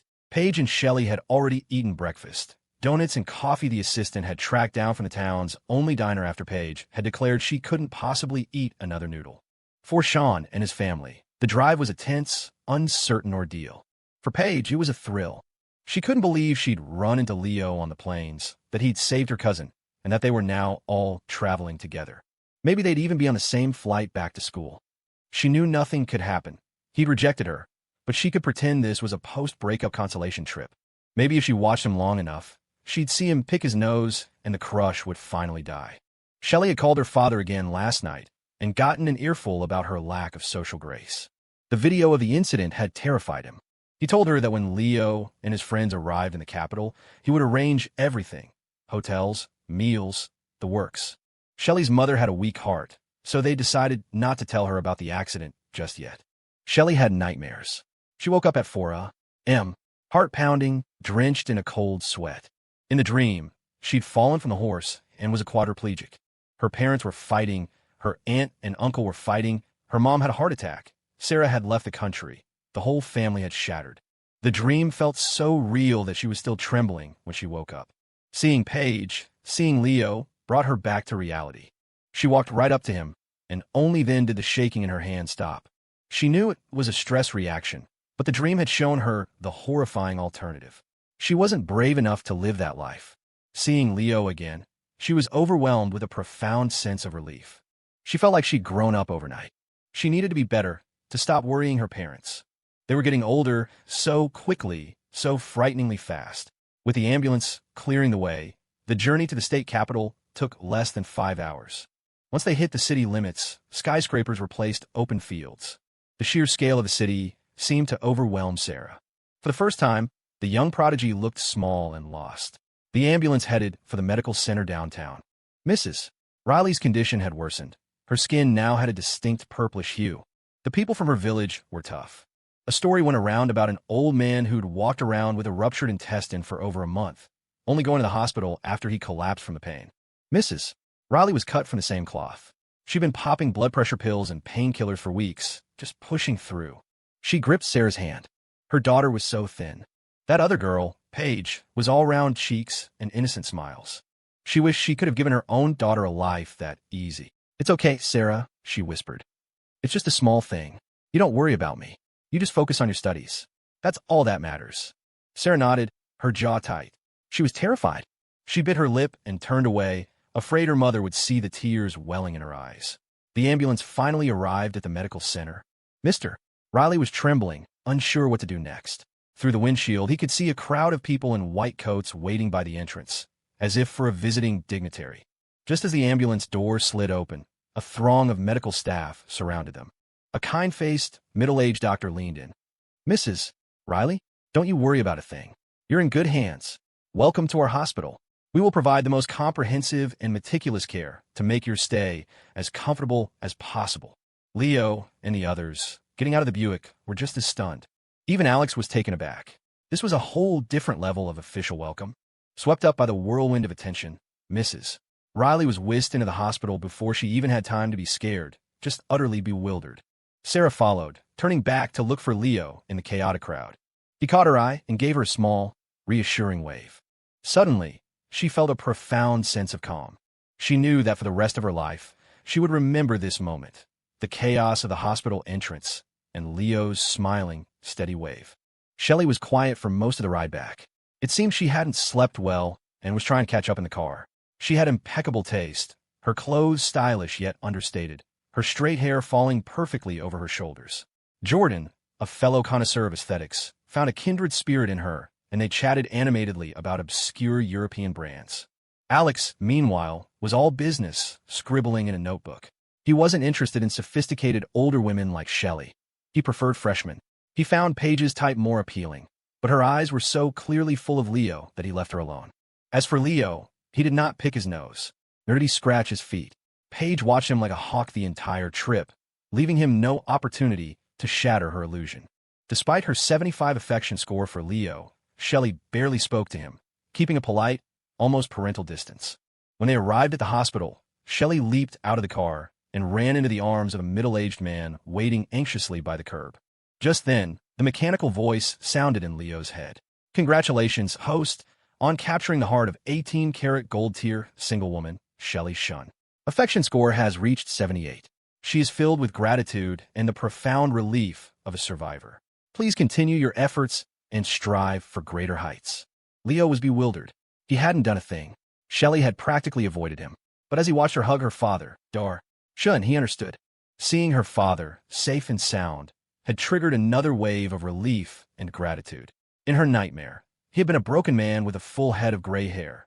Here, he was standing tall, a few silver strands at his temples, but still sharp and vital. After a brief, emotional hug, they separated. Shawn saw that his daughter was okay, and the tension finally left his shoulders. He strode over to Leo, gripping his hand with both of his. "Thank you, Leo," he said, his voice thick with emotion. "If it weren't for you, you didn't just save my daughter, you saved our whole family. Her mother has a weak heart. She couldn't have handled it. As for your friend's mother, don't you worry. We will take the best possible care of her. And you must let me host you properly for the next few days. It's the least I can do." Leo felt a little awkward. "You're too kind, sir." It was nothing. Anyone would have done the same. We're the ones imposing on you during your time off. His increased intellect seemed to have come with a verbal upgrade. At least he wasn't just smiling dumbly like his father sometimes did. Shawn beamed, clearly impressed by the polite, well-spoken young man. He then shook hands with Jordan and Alex. Alex, ever the smooth operator, grasped the director's hand firmly. "Shawn, you're the one who's too kind. All these arrangements. You've gone to too much trouble." "Shawn, you're the one who's too kind. All these arrangements. You've gone to too much trouble." The two of them fell into an easy, formal conversation that left Leo watching in awe. But Shawn's focus quickly returned to Leo. He explained that he'd arranged for lunch, and that Shawn's mother was being fast-tracked for a full set of diagnostic tests. "Dad," Shelley interrupted, "can we apply for the hospital's financial assistance program for his friend's family? Their hometown is really poor." Shawn nodded. "Of course. If they meet the criteria, we'll do everything we can." He inwardly sighed at his daughter's naivete. You offer financial aid after the bills pile up. That's when people are truly grateful. But from a quick glance, he could tell the patient was seriously ill. Kidney damage looked extensive. Any talk of cost was premature. The group was taken to a restaurant near the hospital for a generous, but not extravagant meal. Shawn left to attend to matters at the hospital, but he had arranged for everything. A driver and a car were waiting to take them to the Crown Plaza, a 5-star hotel with a river view, just a short walk from the medical center. They checked into 2 bedrooms on the 21st floor, then headed back to the hospital. Shawn's mother had been admitted to the nephrology department. The ward was in an older building, crowded and chaotic. But while most rooms were triples or quads, Mrs. Riley was in a double room by herself. She was resting, and 4 drip in her arm. Sarah sat quietly by the bed, reading a physics textbook. Just as they walked in, they heard nurses scurrying down the hall, whispering urgently that bed 14 is gone. At first, Leo thought it meant the patient had been discharged, but the grim haste of the nurses told a different story. A shiver went down his spine. This was a place of life, but also of death. A nurse came in to hang a new 4 bag, her manner gentle. "Sarah Riley?" she asked, looking at the young girl, standing attentively by the bed. Sarah glanced at the chart, silently cross-referencing the medications. "The thermometer will be ready in 5 minutes. Just place it back in a case," the nurse instructed before leaving. Mrs. Riley was barely conscious, exhausted from the journey and the hospital ordeal. Leo asked Sarah if she'd eaten. She shook her head. Her father and brother had gone to handle paperwork and buy supplies. Just then, Shawn and his father returned. They had been told to just pay a $2,000 deposit for now. Insurance and special assistance programs would cover the rest.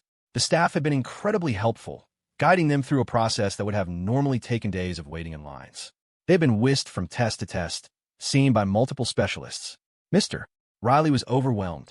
Shawn knew this was all because of Leo, and he was profoundly grateful. In a place like this, you understood the power of money and connections. The tests they'd completed in a few hours would have taken the better part of a week for a regular patient. Shawn had bought some bread from the hospital cafeteria, but Leo and the others had brought warm food from the restaurant. They all sat and ate, Sarah devouring an entire container of rice. There was something heartbreaking about the scene. Leo couldn't imagine what he would do if his own parents were sick. He didn't think he could be as strong as Shawn. A nurse came and checked the thermometer, 104 degrees. Mrs. Riley stirred, managing to sit up and eat a little. Just then, a woman from the next room wandered in, a large, inquisitive woman in a brightly colored silk dress. "So," she said, cornering Alex, "which party official are you related to?" The question was so direct, so expertly aimed. Anyone else would have fumbled. Alex, however, was unflappable. "We were brought in by Director Shawn," he said smoothly. The woman's eyes widened, her gaze on Mrs. Riley instantly filled with respect. "Oh my, you're Director Shawn's relatives? He's a top kidney specialist. Can you get him to see my husband?" "Whose connection did you use?" Alex countered, turning the question back on her. "Oh, we're internal," she boasted. "My husband is a section chief at one of the affiliated hospitals. That's how we got this two-person room." She gestured around. "This floor only has 3 of them. The rest are quads. You can't imagine the lines for the bathroom." She leaned in conspiratorially. "So, is Director Shawn to you?" Alex expertly deflected, asking about the 3rd private room. "That one's for some city official," the woman said, before trying to circle back to her original question. But Alex masterfully steered the conversation away, leaving her muttering as she left. "He's probably lying. I heard Dr. Shawn only sees high-level officials." Alex was momentarily stumped. He'd met his match. Meanwhile, in his office, Dr. Shawn was on the phone with his wife. "You have to properly thank that young man," she was saying, her voice still shaky. I know. I've arranged everything," he assured her. "What are you doing in your office?" she demanded. "You're a doctor." He asked for one favor, and you're letting your subordinates handle it? Get down there and see her yourself. He held the phone away from his ear as she continued her tirade. He sighed. His wife was right. He put on his white coat and prepared to do his rounds personally. When the director moves, a whole entourage follows. A procession of department heads, attending physicians, residents, and nurses formed behind him, a sea of white coats sweeping through the ward. The nosy woman returned, this time with a thermos. After a brief greeting to Mrs. Riley, she bypassed Alex and turned her formidable attention to Leo. "My, what a handsome young man. Are you there? I'm here helping my aunt and uncle." Leo cut in quickly. The woman's gaze shifted to Jordan, who intercepted before she could speak. "Wow, ma'am, that is a fabulous dress. The cut is amazing. Where did you get it?" The woman beamed, a dozen new wrinkles appearing around her eyes. With Jordan on the case, she was completely neutralized. Just as she was extolling the self-cleaning properties of high-quality silk, a nurse rushed over. "The director is making his rounds personally. Please, no loud talking. Return to your rooms." The woman was unfazed. "Is it really Director Shawn? Not one of the vice directors?" "Yes, ma'am," the nurse said through gritted teeth. "Please go back to your room." Hearing it was the man himself, the woman finally retreated, but only to her doorway, craning her neck to see. The hallway was cleared. Nurses tidied the rooms, stashing away stray shoes and books. A moment later, the sea of white coats appeared, with Dr. Shawn at its head. The procession swept past the woman's room and went straight into the one next door. Dr. Shawn entered and saw Leo standing by the window. He nodded a greeting. "Did you have a good lunch?" "It was great, Dr. Shawn," Leo replied politely. Behind the director, the entire entourage of doctors and nurses turned their collective gaze on Leo. It was like a scene from a horror movie, the leader of the white-robed figures singling you out before the rest turned their blank eyes upon you. The pressure was immense. The attending physician presented a thick file of test results. Dr. Shawn reviewed the charts, then sat down by the bed. He took Mrs. Riley's pulse and examined her tongue. "Ma'am," he said, his voice calm and reassuring, "this isn't a huge problem. You have some inflammation in your kidneys, made worse by exhaustion. We'll get it under control with some medication, and then we can start you on some herbal treatments to help you heal. But you cannot do any more heavy labor. This is a very common condition. The most important thing is to stay positive. A good attitude is half the battle." His words had a powerful effect. Mrs. Riley nodded, a wave of relief washing over her. The director gave a few instructions to his team, then told Leo he'd see him for dinner. Leo agreed. In this situation, showing a close relationship with the director could only help Shawn's family. Shawn and Sarah were then asked to accompany the doctors to a conference room. Leo decided to go with them. There, the attending physician, a Dr. Williams, gave them the unvarnished truth. "The situation is not optimistic," he began, his tone grave. "Your mother's condition is quite advanced. It's lucky she came in when she did. Any later, and we will be talking about an immediate transplant. As it is, there is fluid buildup and significant damage to her liver, likely from self-medicating with painkillers." He paused, letting the words sink in. "Even if we stabilize her now, she will likely need dialysis for the rest of her life, probably 3 times a week to start, and eventually, dialysis becomes less effective. A transplant may still be the only long-term solution." The hope Dr. Shawn had given them evaporated. Shawn sat in stunned silence. Sarah, her face trembling, asked in a small but steady voice, Dr. Williams, where can we get dialysis done? How many times a week and what is the cost? Dr. Williams looked at the young girl, impressed by her clarity. Tears were streaming down her face, but her questions were practical, focused. Your county hospital won't have the facilities, he explained. The nearest city with a dialysis center is a few hours away. With government subsidies, each session is about $100. But the real cost is living nearby. You need to rent an apartment. It often requires one person to be a full-time caregiver. Dr. Shawn, who had been listening quietly, spoke up. Dr. Williams is describing the worst-case scenario. With aggressive treatment and my own research into combined therapies, there is still a chance for significant improvement. As for the cost, you don't need to worry. I have already instructed our administration to enroll your mother in a financial aid program that should, in theory, cover everything. He looked at Leo, then back at Shawn and Sarah. In the event she does need dialysis, the director of the hospital in your nearest city is a former student of mine. I can make a call and arrange for her treatment to be covered there as well. When we encounter difficulties, we solve them. That's life. Shawn and Sarah stood up and bowed deeply. Thank you, Director Shawn. Don't thank me, he said, waving his hand. Thank your friend, Leo. This was his request, and I must say, I am moved by it. To see such loyalty and support between friends. It is a rare and beautiful thing. It took Shawn and Sarah a long time to compose themselves before returning to the room. When they did, Mrs. Riley was resting. Seeing so many people hovering was not conducive to healing, so Leo, Alex, and Jordan decided to leave. Mr. and Mrs. Riley both insisted that Shawn and Sarah go back to the hotel to rest. Go on, Mrs. Riley said, her voice weak but firm. You kids go explore the city.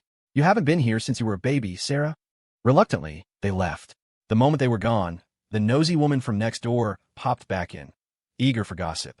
After a relentless interrogation that left the quiet couple completely bewildered, she departed with what she believed was the inside scoop. It's not them, she announced to her husband, the section chief. It's their son's roommate. The director's daughter has her eye on him, and the director is trying to win him over for her. Back at the hotel, Shawn stared at the ceiling, tears finally streaming down his face. He cried for a while, then sat down at the small desk and began editing a video. His hands shook and his vision blurred, but he worked on. It was a video of him and his mom making noodles a few nights ago. He hadn't noticed it then, but now he could clearly see the puffiness in her face, the subtle signs of her illness. He couldn't stop updating his TikTok now. It wasn't just his anymore. It was his and Leo's. He had to keep going. He had no other choice. After he posted the video, he collapsed onto a chair, emotionally drained. Sarah was sitting on the floor, doing homework on the coffee table. He took out his phone and snapped a picture of her. She looked up. Brother, she said, her voice steady. Once Mom is discharged, I'm going back to school, and you should go back to Northwood. I've researched her condition. It's not an immediate death sentence. With treatment, she can live for more than a decade. In 10 years, who knows what medical advances there will be. Just then, there was a knock on the door. It was Jordan. Come on, we'll go to the museum. Sarah's never been. Who knows, maybe something in there will be on the SATs. Shawn was about to refuse, but the last part changed his mind. They met Shelley and Paige at the museum entrance. No need to wait in line, Shelley said brightly. I called a friend. A moment later, a professional-looking woman emerged to greet them. Curator Lou, thank you so much for coming yourself, Shelley said. It's no trouble, Shelley, the woman replied warmly. I've arranged for our best docent to give you a tour. He's the one who guided Governor Williams last month. They were led through a private entrance, bypassing the long, snaking line of people waiting outside. Their guide was a tall, handsome man in a crisp white shirt with a small American flag pinned to his lapel. His voice was as smooth as his appearance, and he spoke about the exhibits with an easy, captivating authority. They were even granted access to a few halls that were closed to the public. As they walked, Shawn continued to film, documenting their day. Leo, having set his system task to learn history, was completely absorbed, asking thoughtful questions. Sarah listened intently, seeing the textbook pages of her history class come alive. Jordan was fascinated by the ancient clothing and cosmetics. Paige was bored, but tried to look interested. Shelley, who had given this tour to countless friends before, found herself listening with fresh ears. The docent's voice was pleasant, but Leo's was something else, clearer, warmer, more engaging. No wonder Paige was so smitten with him. Who wouldn't be? After 2 hours, the tour concluded. Curator Lou presented them all with gifts from the museum shop: stuffed animals, tote bags, and keychains. Sarah chose a tote bag. Leo picked a keychain of a small horse with a flower on its head. As they stepped back out into the afternoon sun, the system's voice chimed in his head. Host has diligently studied history and culture, enriching his inner substance and broadening his horizons. Reward: buff, enhance charisma, 1 day. This buff will elevate the host's overall presence, causing others to view you with greater respect and admiration. The river flowed on, one wave pushing the next. The state capitol was crowded for the fall break, especially the museum. Knowing Sarah had almost never been to the Capitol, the boys had insisted on the museum trip as a way to clear her head. After a good cry, both she and Shawn had rallied. She was back to her books, and he was back to his editing. Life had to go on. The brothers in grief had a heart-to-heart in their hotel room. They had grown up in such different worlds. Shawn's family struggled, while Jordan's had only ever known success. It was the first time Jordan had been confronted with this kind of hardship. He didn't know what to say. Alex, ever the pragmatist, was already thinking ahead. The biggest issue now is long-term care. They'll need to rent a place near the dialysis center. That's a major expense, plus living costs. Mr. Riley will have a hard time supporting them all on his own. Shawn's TikTok is growing, but it's not stable income yet. If he pushes for monetization too fast, he could kill the channel. I've got a few $1,000s I can lend him, Jordan offered. You can't, Alex said gently. It's a nice thought, but it's a temporary fix for a permanent problem. They wouldn't accept it anyway. What Leo did, getting the medical bills covered, that's the best kind of help. The rest is up to them. They sat in silence for a moment, the problem too big for a group of college students to solve. The museum trip was a welcome distraction. Sarah was a sponge, soaking in every detail. Even Shawn seemed to relax, his camera a familiar comfort in his hands. Later that evening, after they had all returned to the hotel, Shelley called Leo. She had spoken with her father again. The good news is they think they can manage it with medication and a new experimental treatment for now, she said. No dialysis, at least not yet. The bad news is she'll need to stay in the hospital for observation for at least a couple of weeks, maybe longer. That's still good news, Leo said, a weight lifting from his chest. It is, Shelley agreed. My dad also said. He said, this is a real gift you've given them, Leo. The gift of time. He thinks the research he's working on could be a viable alternative to dialysis within the next 5 to 10 years. If your friend's mom can hold on, she might be a candidate. Leo relayed the news to Shawn, who had to sit down, the relief so overwhelming it almost buckled his knees. That night, lying in his hotel bed, Leo looked out at the city lights reflecting on the dark water of the river. He thought about the chaotic day, about the fear and the hope, the kindness of strangers and the strength of his friends. He checked his system. His new charisma buff was active, casting a faint, pleasant glow over his attribute panel. He didn't feel any different, but maybe that was the point. It wasn't a superpower. It was just a quiet confidence, a subtle shift in the way the world saw him. He thought about Shelley's words. The gift of time. That was what this was all about, wasn't it? The system, the buffs, the strange missions. They weren't just about getting rich or becoming a trophy husband. They were about buying time. Time for his friends, time for his family, time for himself. The river flowed on, relentless and indifferent. But for the first time, Leo felt like he wasn't just being carried along by the current. He was learning how to swim. The comments on the new TikTok video flooded in. Why is my algorithm showing me this? Rescuing someone on horseback? Is this for a TV show? This is insane. Insanely fake. Yeah, that horse has to be a prop. Great special effects, though. I don't buy it. Same. +1. This guy has time to save other people, but not me? SMH. I thought something was up with that last riding video, and this proves it. It's got to be a promo for some movie. I'm not falling for it again. At first, the comments were a tidal wave of cynicism, all dismissing it as a stage stunt. That is, until a verified account belonging to a one Christian left a comment. His title read, Olympic Equestrian Coach. This young man's riding is exceptional, he wrote. That move to save the girl showed at least an intermediate level of skill. We're looking for instructors, by the way. I sent you a DM. You haven't read it. It looked like an ad, and people in the replies started mocking him for it. Then, someone pointed out who Christian was. He had over 8 million followers. He'd competed in the Olympics and was now a 5-star certified coach with the National Equestrian Federation. He was the real deal. A quick scroll through his feed showed nothing but professional competitions. Suddenly, the tone of the comments flipped. The feed was now a cascade of praise.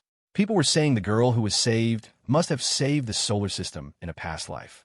If it was real, It was incredibly dangerous. She'd truly been rescued from a terrible fate.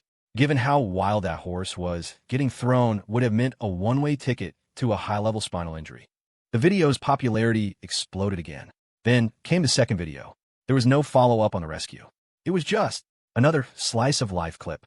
People were just now realizing this was a personal account. The new video showed them making hand-pulled noodles. The lighting was a little dim, but it had a slow, unhurried comfort to it. The middle-aged woman on screen was gentle. She wasn't glamorous. Her clothes and hairstyle were plain, rustic at best, but she was neat. There was a quiet, peaceful quality to the scene, something you couldn't quite put your finger on, especially when you heard the cameraman's voice from off-screen, calling out, "Mom." A natural, unforced smile bloomed on the woman's face. For some reason, it felt like the person behind the camera had a special talent. He'd managed to capture such a simple scene, his roommate and his mom, and infuse it with so much warmth and emotion. Yet, despite the laughter and smiles, there was an undercurrent of sadness that lingered after the video ended. The comments were strangely uniform, all echoing that feeling of peaceful melancholy. Tucked among them, however, were a few others. Her complexion seems a little off. Might be a good idea to take her for a checkup. Several comments said the same thing. One was a long, heartfelt post. "My mom passed away 20 years ago when I was a freshman in college. For the rest of my life, I wouldn't have a mother. I stumbled through everything, lost and confused. I was so envious of people who had both their parents. I tried so hard to remember the time we had together, but the memories were always faint, like a faded photograph. Maybe some of it was just too painful, and my mind blocked it out. For the longest time, I felt like a part of my soul was missing. As I got older, I learned to handle things on my own. It wasn't until I became a mother myself that I could finally start to accept it. That being her son was a gift that outweighed any tragedy. There's regret, but you can't be afraid. You keep moving forward. And when I look back, it feels like she's still there, smiling and waving, telling me not to turn around, to keep going, that maybe we'll see each other again at the end of the road." This simple video made me think of my mom. When I call out for Mom, no one answers anymore. But when my child calls me Mom, I do. The video didn't have a massive number of comments, but it had an unusual number of long, reflective ones. It said that some alien species communicate purely through thought, formless beings like clouds that can link their minds together, becoming one vast, powerful entity. In a way, humans have the same ability. Though our thoughts are contained within individual bodies, at certain moments, they connect. Seeing this video was one of those moments, a universal frequency that made everyone think of their own families, of something both ordinary and extraordinary.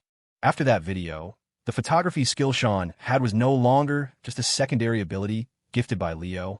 It became truly his own. He grew rapidly, his shots remaining simple, but now brimming with powerful emotion. Through Shawn's lens, even Leo seemed to have an extra filter, making him appear better, more compelling. Because this was Leo from Shawn's perspective.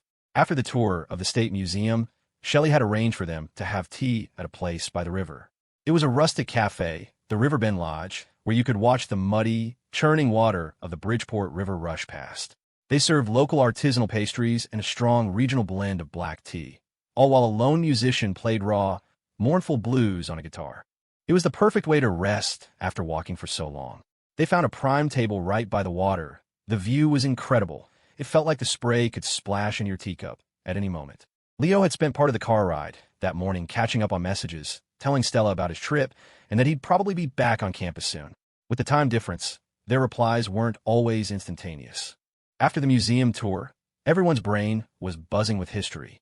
Usually, you go to a museum, you leave, and your mind is a blank slate. Your phone remembers more than you do. You post a few pictures to your Instagram story and call a day. But today was different.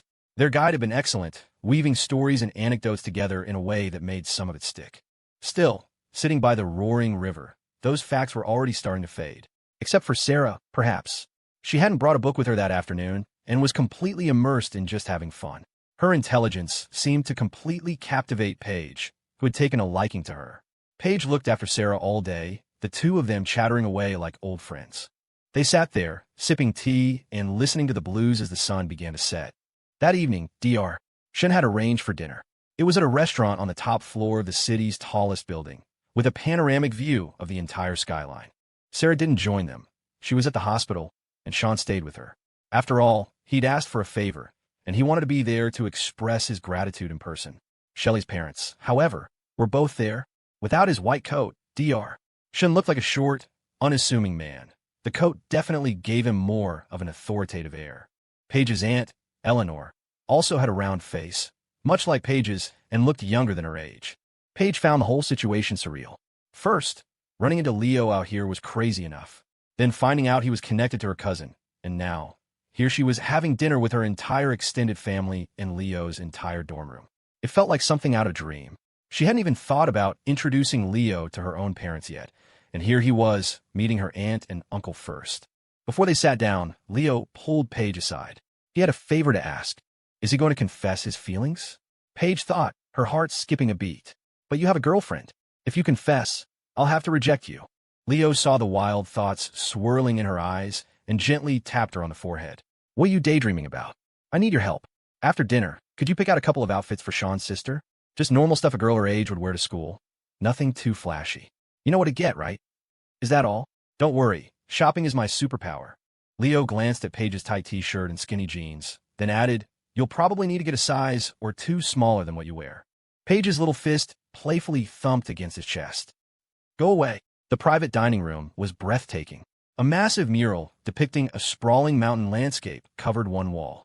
Floor-to-ceiling windows offered a complete view of the city, now a glittering tapestry of lights. From this height, you could see its unique geography. The city was nestled in a curve of the river, which wrapped around it like a golden necklace, each reflecting the other's brilliance. A massive round table dominated the room.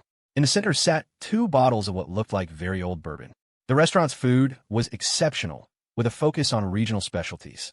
They had brought Paige here for her welcome dinner, and it had been fantastic, though the portions were enormous. The room was a corner suite, with glass walls on 2 sides, making it feel even more spacious and high above the world. This was the restaurant's exclusive room, reserved for dignitaries and almost impossible to book. It felt like a family dinner. There was Shelley's family of 3, Paige, and the 4 guys from Leo's dorm. Shawn was a little tense, but Jordan and Alex were used to this kind of setting. Leo, thanks to his recent whirlwind of experiences and growing up with his uncle in a position of authority, felt comfortable enough. For Shawn, however, it was his first time in a restaurant this opulent. And for the first time, his camera was recording it all. It was actually a good thing. For people who were used to this, it was nothing special. But seeing it through the eyes of someone who had never experienced it before offered a different perspective, one that was far more relatable. The moment Shawn raised his phone to film, he shifted gears. He became a professional with a job to do, a documentarian, a recorder of events. And just like that, his anxiety melted away. When his lens found Leo and Paige talking off to the side, Shawn paused for a beat before panning away. He felt like his own personal filter for Leo was getting a little too strong. He knew full well that Leo's parents were ordinary working-class people who had been laid off. But for some reason, through the camera today, Leo projected an aura of quiet confidence, of a deep and privileged background. Sitting next to Alex Young, he seemed completely at ease, an equal, not the least bit intimidated. Once everyone arrived, they took their seats. Shelley's mother, Eleanor Shawn, had the same maiden name as Paige, Kennedy. She had an intelligent air about her, a gentle and poised demeanor, like a grown-up version of Paige who had also inherited all the IQ points. She was dressed elegantly in a cream-colored dress with a sheer overlay, her figure well-proportioned. Her skin was fair, even fairer than her daughter's. She thanked Leo sincerely and made sure not to neglect his roommates. She spoke with Jordan, Alex, and Shawn, not in the probing way of an elder, but with a warm, conversational tone. Her voice was pleasant, her manner unhurried. I have a heart condition, so I tend to do things very slowly, and I can't handle shocks, Eleanor said, her eyes filled with gratitude and admiration as she looked at Leo. Thank you all so much. If you hadn't been there, right at that moment, I can't even imagine what would have happened.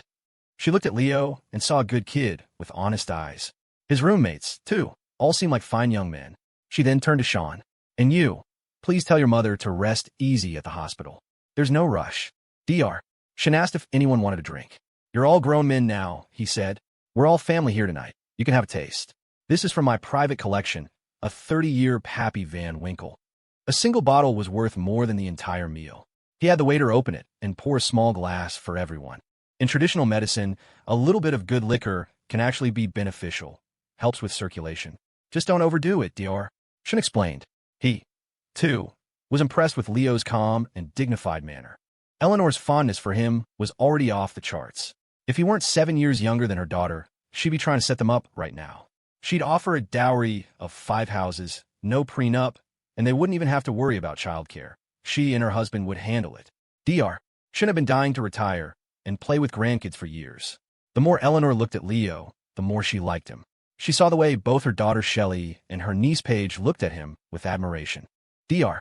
shouldn't had wanted to chat more with Leo, but his wife had monopolized him, so he turned to Alex. The two of them hit it off immediately. Meanwhile, Jordan was getting along great with Shelley and Paige. They were clearly on the same wavelength. Shawn was mostly quiet, only spoken to when someone brought him into the conversation. It could have been awkward, but that's how dinner parties often are. If you're not a talker or not the guest of honor, you can easily be overlooked. But if you have the right attitude, you can just focus on the incredible food. Tonight wasn't an official function. Dr. Shin genuinely wanted to thank Leo, so he made sure Shawn wasn't ignored. And Leo, who was probably closest to Shawn in the dorm, would occasionally bring him into the conversation. But Eleanor was truly smitten. The young man hadn't just saved her daughter's life. His conversation and demeanor were delightful. He had a pleasant voice, good manners, a kind heart. The more she saw, the more she liked. As for his thank you, arranging for Shawn's mother to be treated at the hospital, that was nothing to them. It was a simple favor, the kind they'd do for even distant relatives from their hometown. She still felt they owed him a real debt of gratitude. At home, she and her husband had discussed what to give him. A phone or a laptop seemed too trivial. A house was too extravagant, and he didn't live here anyway. They figured most young men like cars. A nice car. During the meal, Eleanor turned to Leo. Do you like cars? What's your favorite brand? Leo didn't even have his license yet. He was planning to get it after fall break. It seemed useful for running errands for professors. As for cars, he didn't know much beyond the usual luxury brands, though nowadays everyone seemed to be talking about EVs. They're okay. I don't have a particular favorite. I think electric cars are pretty cool. I've heard the American ones, like Rivian, are really well made. Eleanor nodded. Supporting domestic brands was a good thing, and not being obsessed with cars meant he wasn't a reckless driver. He was sensible. She liked him even more. Realizing he couldn't be her son-in-law, Eleanor changed the subject. What do your parents do? My family runs a small restaurant, Leo said. It does all right. My dad manages it, and my mom helps out sometimes. Eleanor found his modesty charming. He wasn't arrogant or impatient. Her own daughter, 6 or 7 years his senior, wasn't as composed. Everything about him was perfect. After everyone had sipped the rich, complex bourbon, even Paige took a tiny taste, finding it spicy but surprisingly sweet. The atmosphere loosened. Alex knew this was top-shelf stuff. Jordan, too, savored it. A vintage Pappy was hard to come by, and even if you could afford it, finding a Real bottle was another story. It was true what they said about good liquor. It didn't make you feel sloppy drunk. That moonshine at Shawn's house had knocked him flat, but here he felt sharp and clear-headed. Shawn took a sip and found it smooth and warming. Leo had used his iron liver buff once before, and this time a small amount felt comfortable, helping him relax and making the conversation flow even more easily. Then he heard Eleanor say she wanted to give him a Rivian R1S. No, and Eleanor, really, I was just making conversation, Leo protested. I'm still a student. I wouldn't have any use for it. Just then, his phone buzzed with a video call from his mom. Grateful for the interruption, Leo answered it. He didn't know how to navigate the awkward dance of refusing a gift. It was like at New Year's when relatives give you cash, and you say no before stuffing in your pocket. On the screen, his mom was having tea with his Aunt Sky in an elegant tea house, decorated in a classic style with mist rising from water features. Leo, your aunt said she saw a video of you on TikTok, riding a horse, and you rescued someone?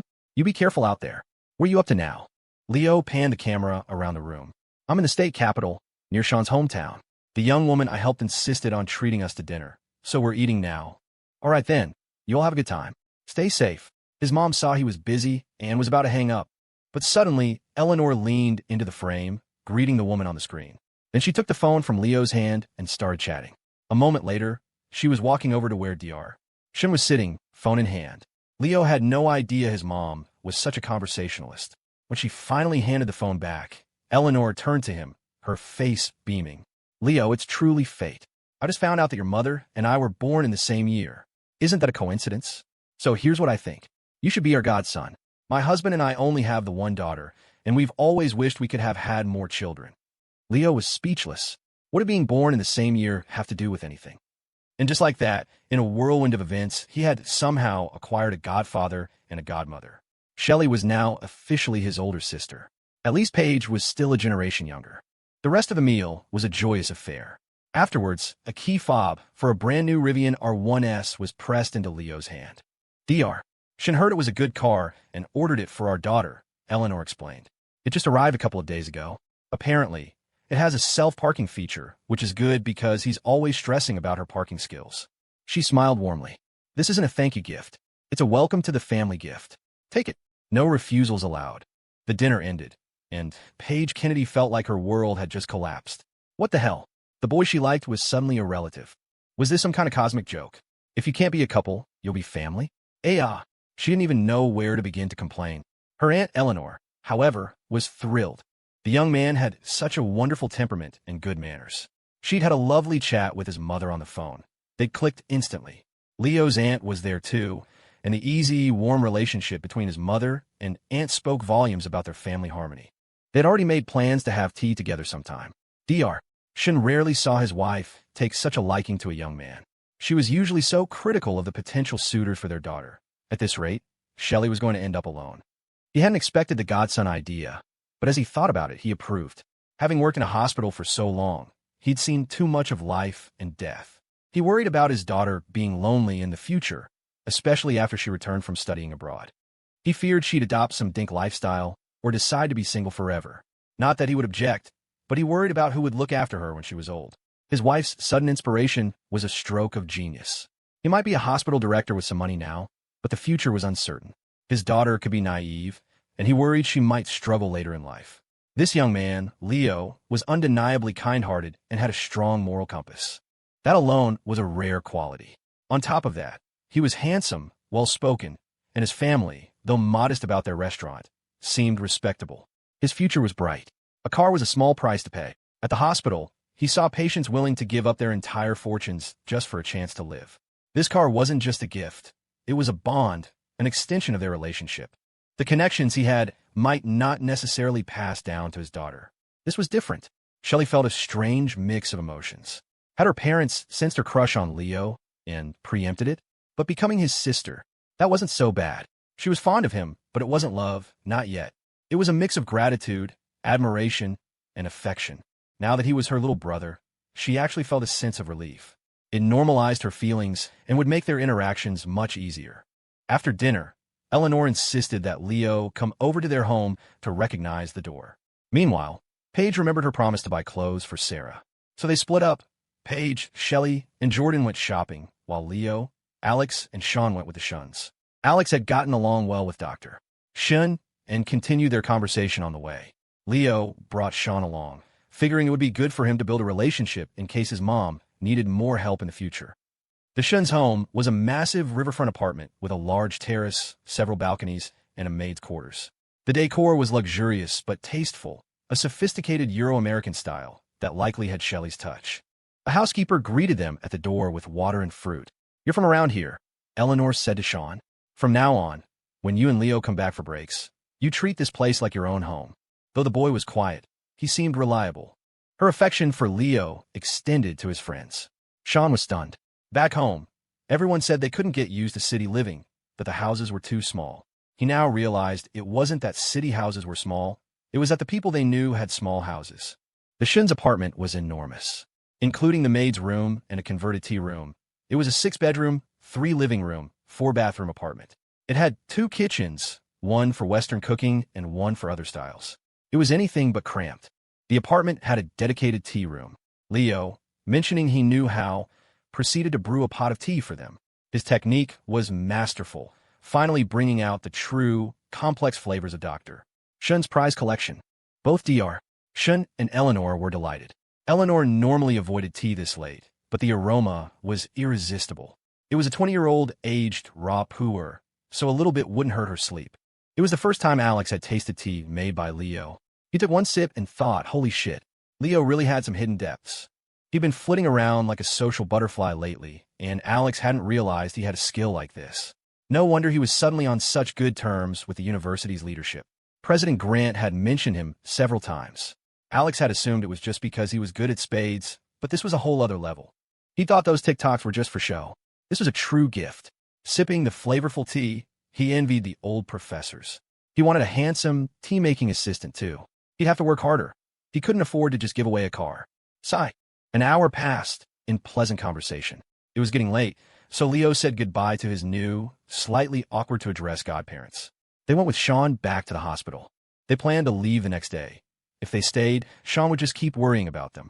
Shawn's father and sister were in the room. His mom was still on a drip, but resting in the hospital bed, and with Dr. Shin having personally checked in on her, she looked a little better. Her complexion wasn't as ashen. Alex and Leo paid their respects and said their goodbyes. Shawn's father insisted that Shawn and Sarah go back to the hotel while he stayed the night. This room is better than any hotel I've ever stayed in. You two go on. He turned to Alex and Leo. We owe you both so much for this. Thank you. My boy is lucky to have friends like you. Travel safely tomorrow, and let him know when you get home.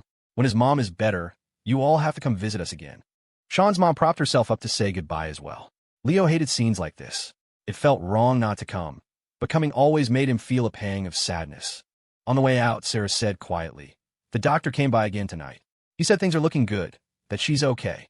Back at the hotel, Shawn walked his sister to her room. Leo took a shower. Jordan returned a little later, followed by Paige and Shelley.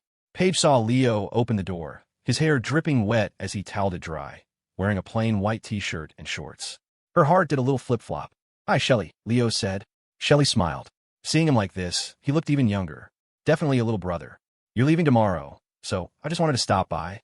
I might have a business trip near your campus sometime. Next time, I'll take you to meet my parents properly. This cousin of mine can be a handful, so please look after her for me." "Of course. Paige is great," Leo replied, stopping himself from adding, "She doesn't need my help," which would surely have set Paige off. They chatted for a few more minutes. Shelley mentioned she would have the car shipped to him. "It's easy. It'll be there in a week. I'm not a fan of the Rivian anyway, so it works out. It's the only way to accept my father's overwhelming affection. I wanted a Ferrari, but he said no. So, little brother, you work hard and buy one for me someday," she joked. Leo laughed. "I'll do my best." Paige proudly showed him the clothes they'd bought for Sarah. She had initially picked out dresses, but Shelley, ever practical, pointed out that the weather was about to turn cold. Instead, they got a pair of jeans, a light pink puffer jacket, 2 sets of thermal underwear, and a thick, white windbreaker with a hood that could be worn over anything. It was both stylish and functional. In the end, Shelley had paid for everything, refusing to take Leo's money. "You're all students," she'd said. "You're not working yet." Their flight was at 10 the next morning. After having breakfast at the hotel with Shawn and Sarah, they prepared to leave for the airport. It was Sarah's first time at a luxury hotel breakfast buffet, and there was so much food. Shawn was so stuffed that he couldn't even maintain a properly somber farewell mood. When it's a buffet, you can't help but feel like you're wasting money if you don't eat a lot. Sarah ate her fill too, and she seemed much less tense today. When she was serious, she had a fierce, almost intimidating look about her. She'd probably make a very strict boss someday. Leo handed Sarah the new clothes and a pair of his old headphones. They were high quality and had lasted him for years. He just got a new pair from Professor Thorne, so he could pass these on. "See you on campus," Leo said to Shawn. As they were about to part, Sarah suddenly threw her arms around Leo in a tight hug. He was taken aback for a second, then gently patted her on the back. She was so thin, he could feel the sharp line of her spine. He barely dared to put any pressure on his hand. "Sarah," he said softly, "don't trust boys too easily. And don't fall for them too quickly, even if they give you gifts. You're an amazing person, and you deserve the absolute best." The girl nodded, tears streaming down her face. "Thank you." The car pulled away. Through the window, they could see Shawn with his arm around his sister, waving from the hotel entrance. After his friend were gone, he and Sarah went to check out. The hotel was grand and beautiful, a world they didn't yet belong to, but someday they would. For people had come, and for going back, but the group had changed. The 3 guys met Paige at the airport. No matter how old a girl gets, her family worries. It was a relief for Paige's aunt that she was traveling back with Leo. Paige, however, was worried about herself. Shortly after they got in the car, Leo received a message from Shawn. They had checked out of the hotel, and he asked Leo to thank Shelley for him. He felt terrible that his friend's visit had been cut short by his mother's illness. In the car, Jordan, Alex, and Leo didn't say much about what had happened. Sickness, old age, death. It wasn't just Shawn who was scared. They all were. Jordan found himself missing his own loud, nagging family. Getting yelled at a bit didn't seem so bad now. It meant his relatives were healthy and full of life. Alex was also reflective. In the world of politics, the ultimate competition was often just about longevity. The one who lives the longest wins. He'd seen powerful families crumble the moment the patriarch died. Last night, back at the hotel, he'd called his mom. "Alex," she had said, "you used to say your roommates were ordinary. After this experience, don't you see things differently? Leo is a loyal and reliable person, worth cultivating a friendship with. Having a roommate like that is rare. You should cherish it. And Shawn," she continued, "his family might be poor now, but you said his sister is a real genius.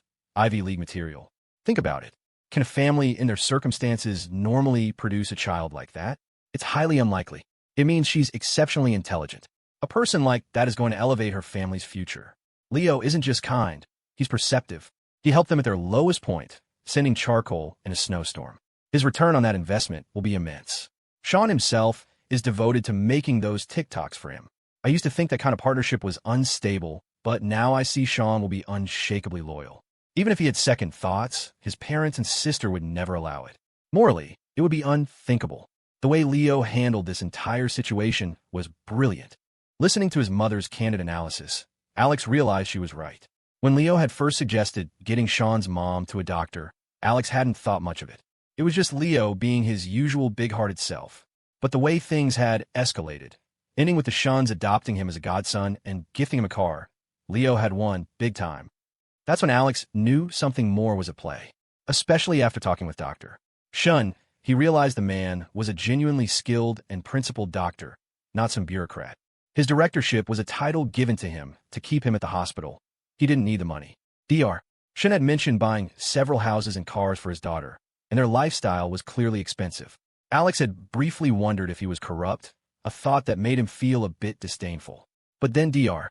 Shunn had opened up about his early career, revealing that he had co-developed a patented herbal remedy. Alex recognized the name. His own family, who were very particular about medicine, kept it in their house. The drug wasn't just selling okay, it was a blockbuster. Dr. Shunn wasn't just wealthy, he was discreetly so. And the ultimate winner was Leo. He'd gained an influential and wealthy god family and secured the unwavering loyalty of a roommate. You could feel the shift in Shawn's attitude. It wasn't as dramatic as a sworn blood oath from a movie, but the feeling was there. It was as if Leo's charisma stat was maxed out in Shawn's eyes. Alex used to think he was the one with that kind of influence. At student government meetings or dinners, he'd give a rousing speech, and a dozen students would fervently declare their undying loyalty. But when he actually asked for help, they'd all make excuses. Now that he was a senior and preparing to step down, they were all flocking to congratulate the new president. Very few had remained by his side. It was laughable. A university was just a microcosm of society. He'd been arrogant, overconfident, and he'd stumbled. At least it was happening here, while he was still in school. After hanging up with his mom, he felt he could do something more. Relationships were built on more than just calculated interests. So, when Jordan got back to the hotel, the two of them stayed up late drafting a feasibility report. Now, in the car, he was asking for Leo's input. His mom had repeatedly told him that when a person is on a lucky streak, they carry a kind of positive energy, and it was wise to listen to their opinions. The three of them discussed the best location for Shawn's friend Dylan's auto repair shop. Alex insisted Leo just go with his gut. Leo, who knew nothing about business, felt the spot by the county entrance was off for some reason, so he vetoed it. Jordan, based on his analysis, thought it was a good location because it was close to the highway. The other option was closer to their village, but farther from town, located at a junction for several tourist routes, including the road to the horse ranch. Combining all three opinions, they chose the junction. Alex, meticulous as always, wrote up a report, drew a map, listed their reasons, included suggestions from Jordan and Leo, and sent it all to Shawn. Meanwhile, Shawn and his sister returned to the hospital room with their luggage, quietly stowing it away. The private room felt enormous. He found his parents looking exhausted. "Your friends are gone?" his father asked after Shawn told him he'd seen the guys off. "When you make something of yourself," his father said, his voice heavy, "you make sure you thank them properly." The reason for their somber mood became clear a moment later. An overly friendly woman whose husband was in the next room had paid them a visit. Her husband, she'd proudly announced, was the head of medical administration at a major city hospital. She was a self-proclaimed expert. She looked at your mother's chart, Shawn's father said in a low voice. She told us about the other patients on this floor. Most of them are in serious condition. Her own husband is on dialysis. The man in the next room, some retired official, needs a transplant. She said a transplant costs hundreds of thousands of dollars, and even then, there are no donors. The words dialysis and transplant landed like hammer blows, knocking the air out of the room. Shawn's parents have been awake most of the night, the fear a cold, crushing weight. His mother looked at the new clothes Sarah had brought for her, and her eyes welled up, overwhelmed with a sense of helplessness. "You have to thank Leo," his father repeated, his voice thick with emotion. "He's a good person." Just then, a team of doctors swept in from morning rounds, their presence a welcome, professional interruption. They were thorough and kind, spending a good amount of time in the room before moving on. Shawn checked his phone and saw the message from Alex. He read the report, thanked him, and forwarded it to Dylan. A moment later, Dylan video called him, standing in an empty lot, wearing his mechanic's coveralls. "Riley, your friends are amazing. They really know their stuff. Tell them thanks for me. How's your mom?" Shawn panned the camera around the room. "My friends helped arrange a private room. She's doing well. It's all good." After they hung up, Dylan sent him $500. "Riley, consider this report your buy-in. You're a partner now. I'm short on cash and have to borrow more, so this is all I can give you for now. Your mom looks good in the video. Don't worry too much. I'm here. I can check in on her when she's back home."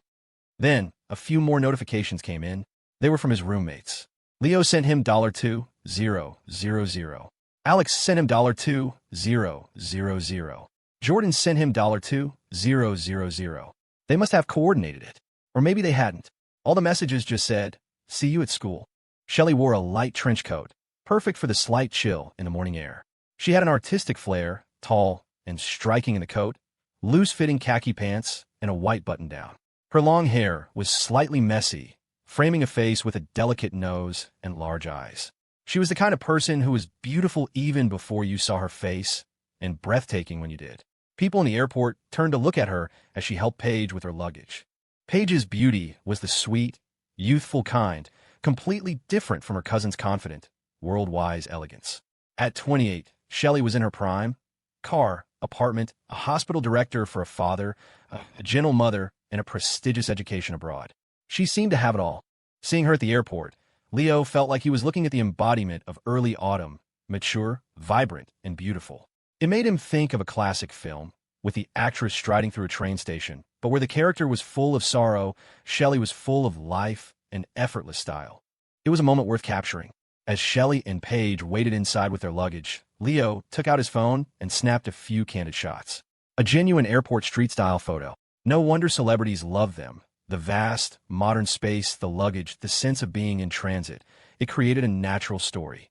Shelley had bought their tickets back, and being the generous person she was, she'd booked them business-class seats.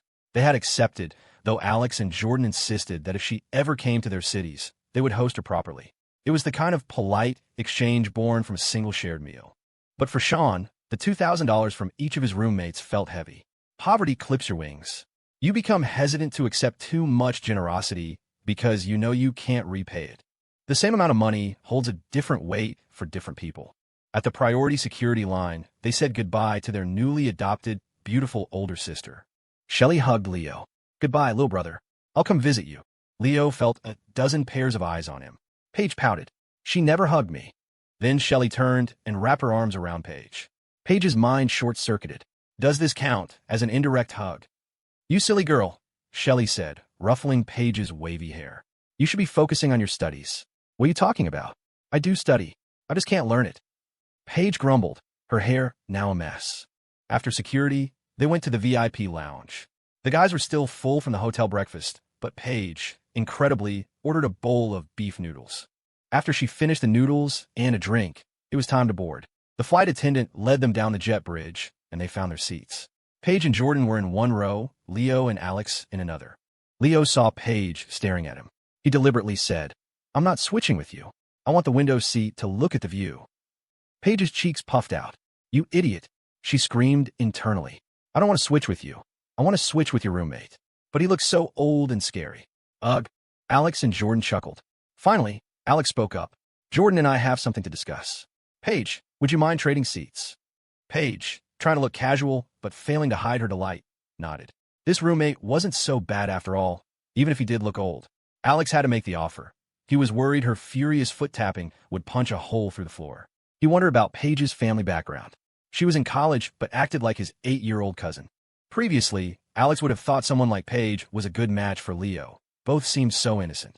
But now he wasn't so sure. Was Leo playing the long game, smarter and more calculating than he let on? Thinking back, Alex realized that maybe he had been the naive one, and that's why he'd seen Leo that way. You see the world not as it is, but as you are. The trip to Shawn's hometown had been a humbling experience. He used to think Shawn was too soft to amount to much, but now he understood. If they had switched places at birth, Alex would probably be working a dead-end job in that small town. For Shawn to have made it out and into a university was an incredible achievement. The plane took off, a bumpy ascent from the ground to the clouds. Paige, her mouth never idle, passed out chewing gum to everyone to help with the ear pressure. Okay, Alex thought, I'll raise her age to 10. Leo sent the photos he'd taken to Shelley and Paige. He also sent a quick message to Stella, telling her he was on the plane and would have to turn off his phone. The trip would be over 3 hours. Paige, not so subtly, glanced at Leo's phone and saw the profile picture of the person he was messaging. It was a girl, so beautiful she looked like a stock photo model. Then Leo exited the app and powered down his phone. A moment later, Paige's own phone buzzed. She saw the pictures Leo had sent her and immediately forgot about the beautiful profile picture. Did Leo take these? He made her look so good. Shelley looked amazing, of course, but she looked good too. Tall and slim, not in an edited, airbrushed way, but naturally. Her hair was long, her legs were long, her waist was trim. This was how she saw herself, but no one ever managed to capture it. In selfies with her roommates, her face always looked round. But in Leo's pictures, it wasn't round at all. She felt a surge of confidence. Leo had no idea what was going on with Paige, who was now clutching her phone and giggling to herself. He pulled out a book. It felt wasteful not to be working on a task for the system. He bought the book in the airport lounge. He'd picked it up, flipped through a few pages, and been captivated by the prose. It was simple, yet profound. It had been a long time since he'd read something so refreshing. He paid the $59.80, ouch, expensive, and took it with him. The book was titled The Shadow Boxer of 5 Points by an author named Daniel Chow. The first line read, "A master is a light in the dark. When he does not shine, you see only the peddler, the laborer, the common man." The plane climbed higher. The city and mountains receded, and clouds drifted past the window. Some people look at the scenery from a plane. Some people nap. Some read the newspaper. Some chat. But when you pull out an actual, physical book, you're on another level of cool. Paige had a bag full of snacks her aunt had packed for her. She was about to pull them out and dive into a novel she'd downloaded on her phone, a spicy enemies to lovers story, when the guy next to her pulled out a book. Suddenly, she felt self-conscious about her bag of spicy beef jerky. But just reading a novel on her phone, without snacking, was boring. She peeked at the row in front. Jordan was playing a game on his phone. Alex, the older-looking one, was actually writing something by hand in a notebook like an essay. Weirdo. Looking back at Leo, lost in his book, she couldn't decide which of them was weirder. Still, Leo looked pretty handsome when he was reading. She pretended to take a selfie, leaning her head back just enough to get him in the frame. Peace sign. She mentally high-fived herself for her genius. Leo was completely absorbed. This wasn't for show, unless you were posting it on Instagram. The book had felt expensive, but now, holding it, he could appreciate the quality. The paper was a soft, yellowish ivory with a pleasant texture. The theme, the lone martial artist, had faded from popular culture.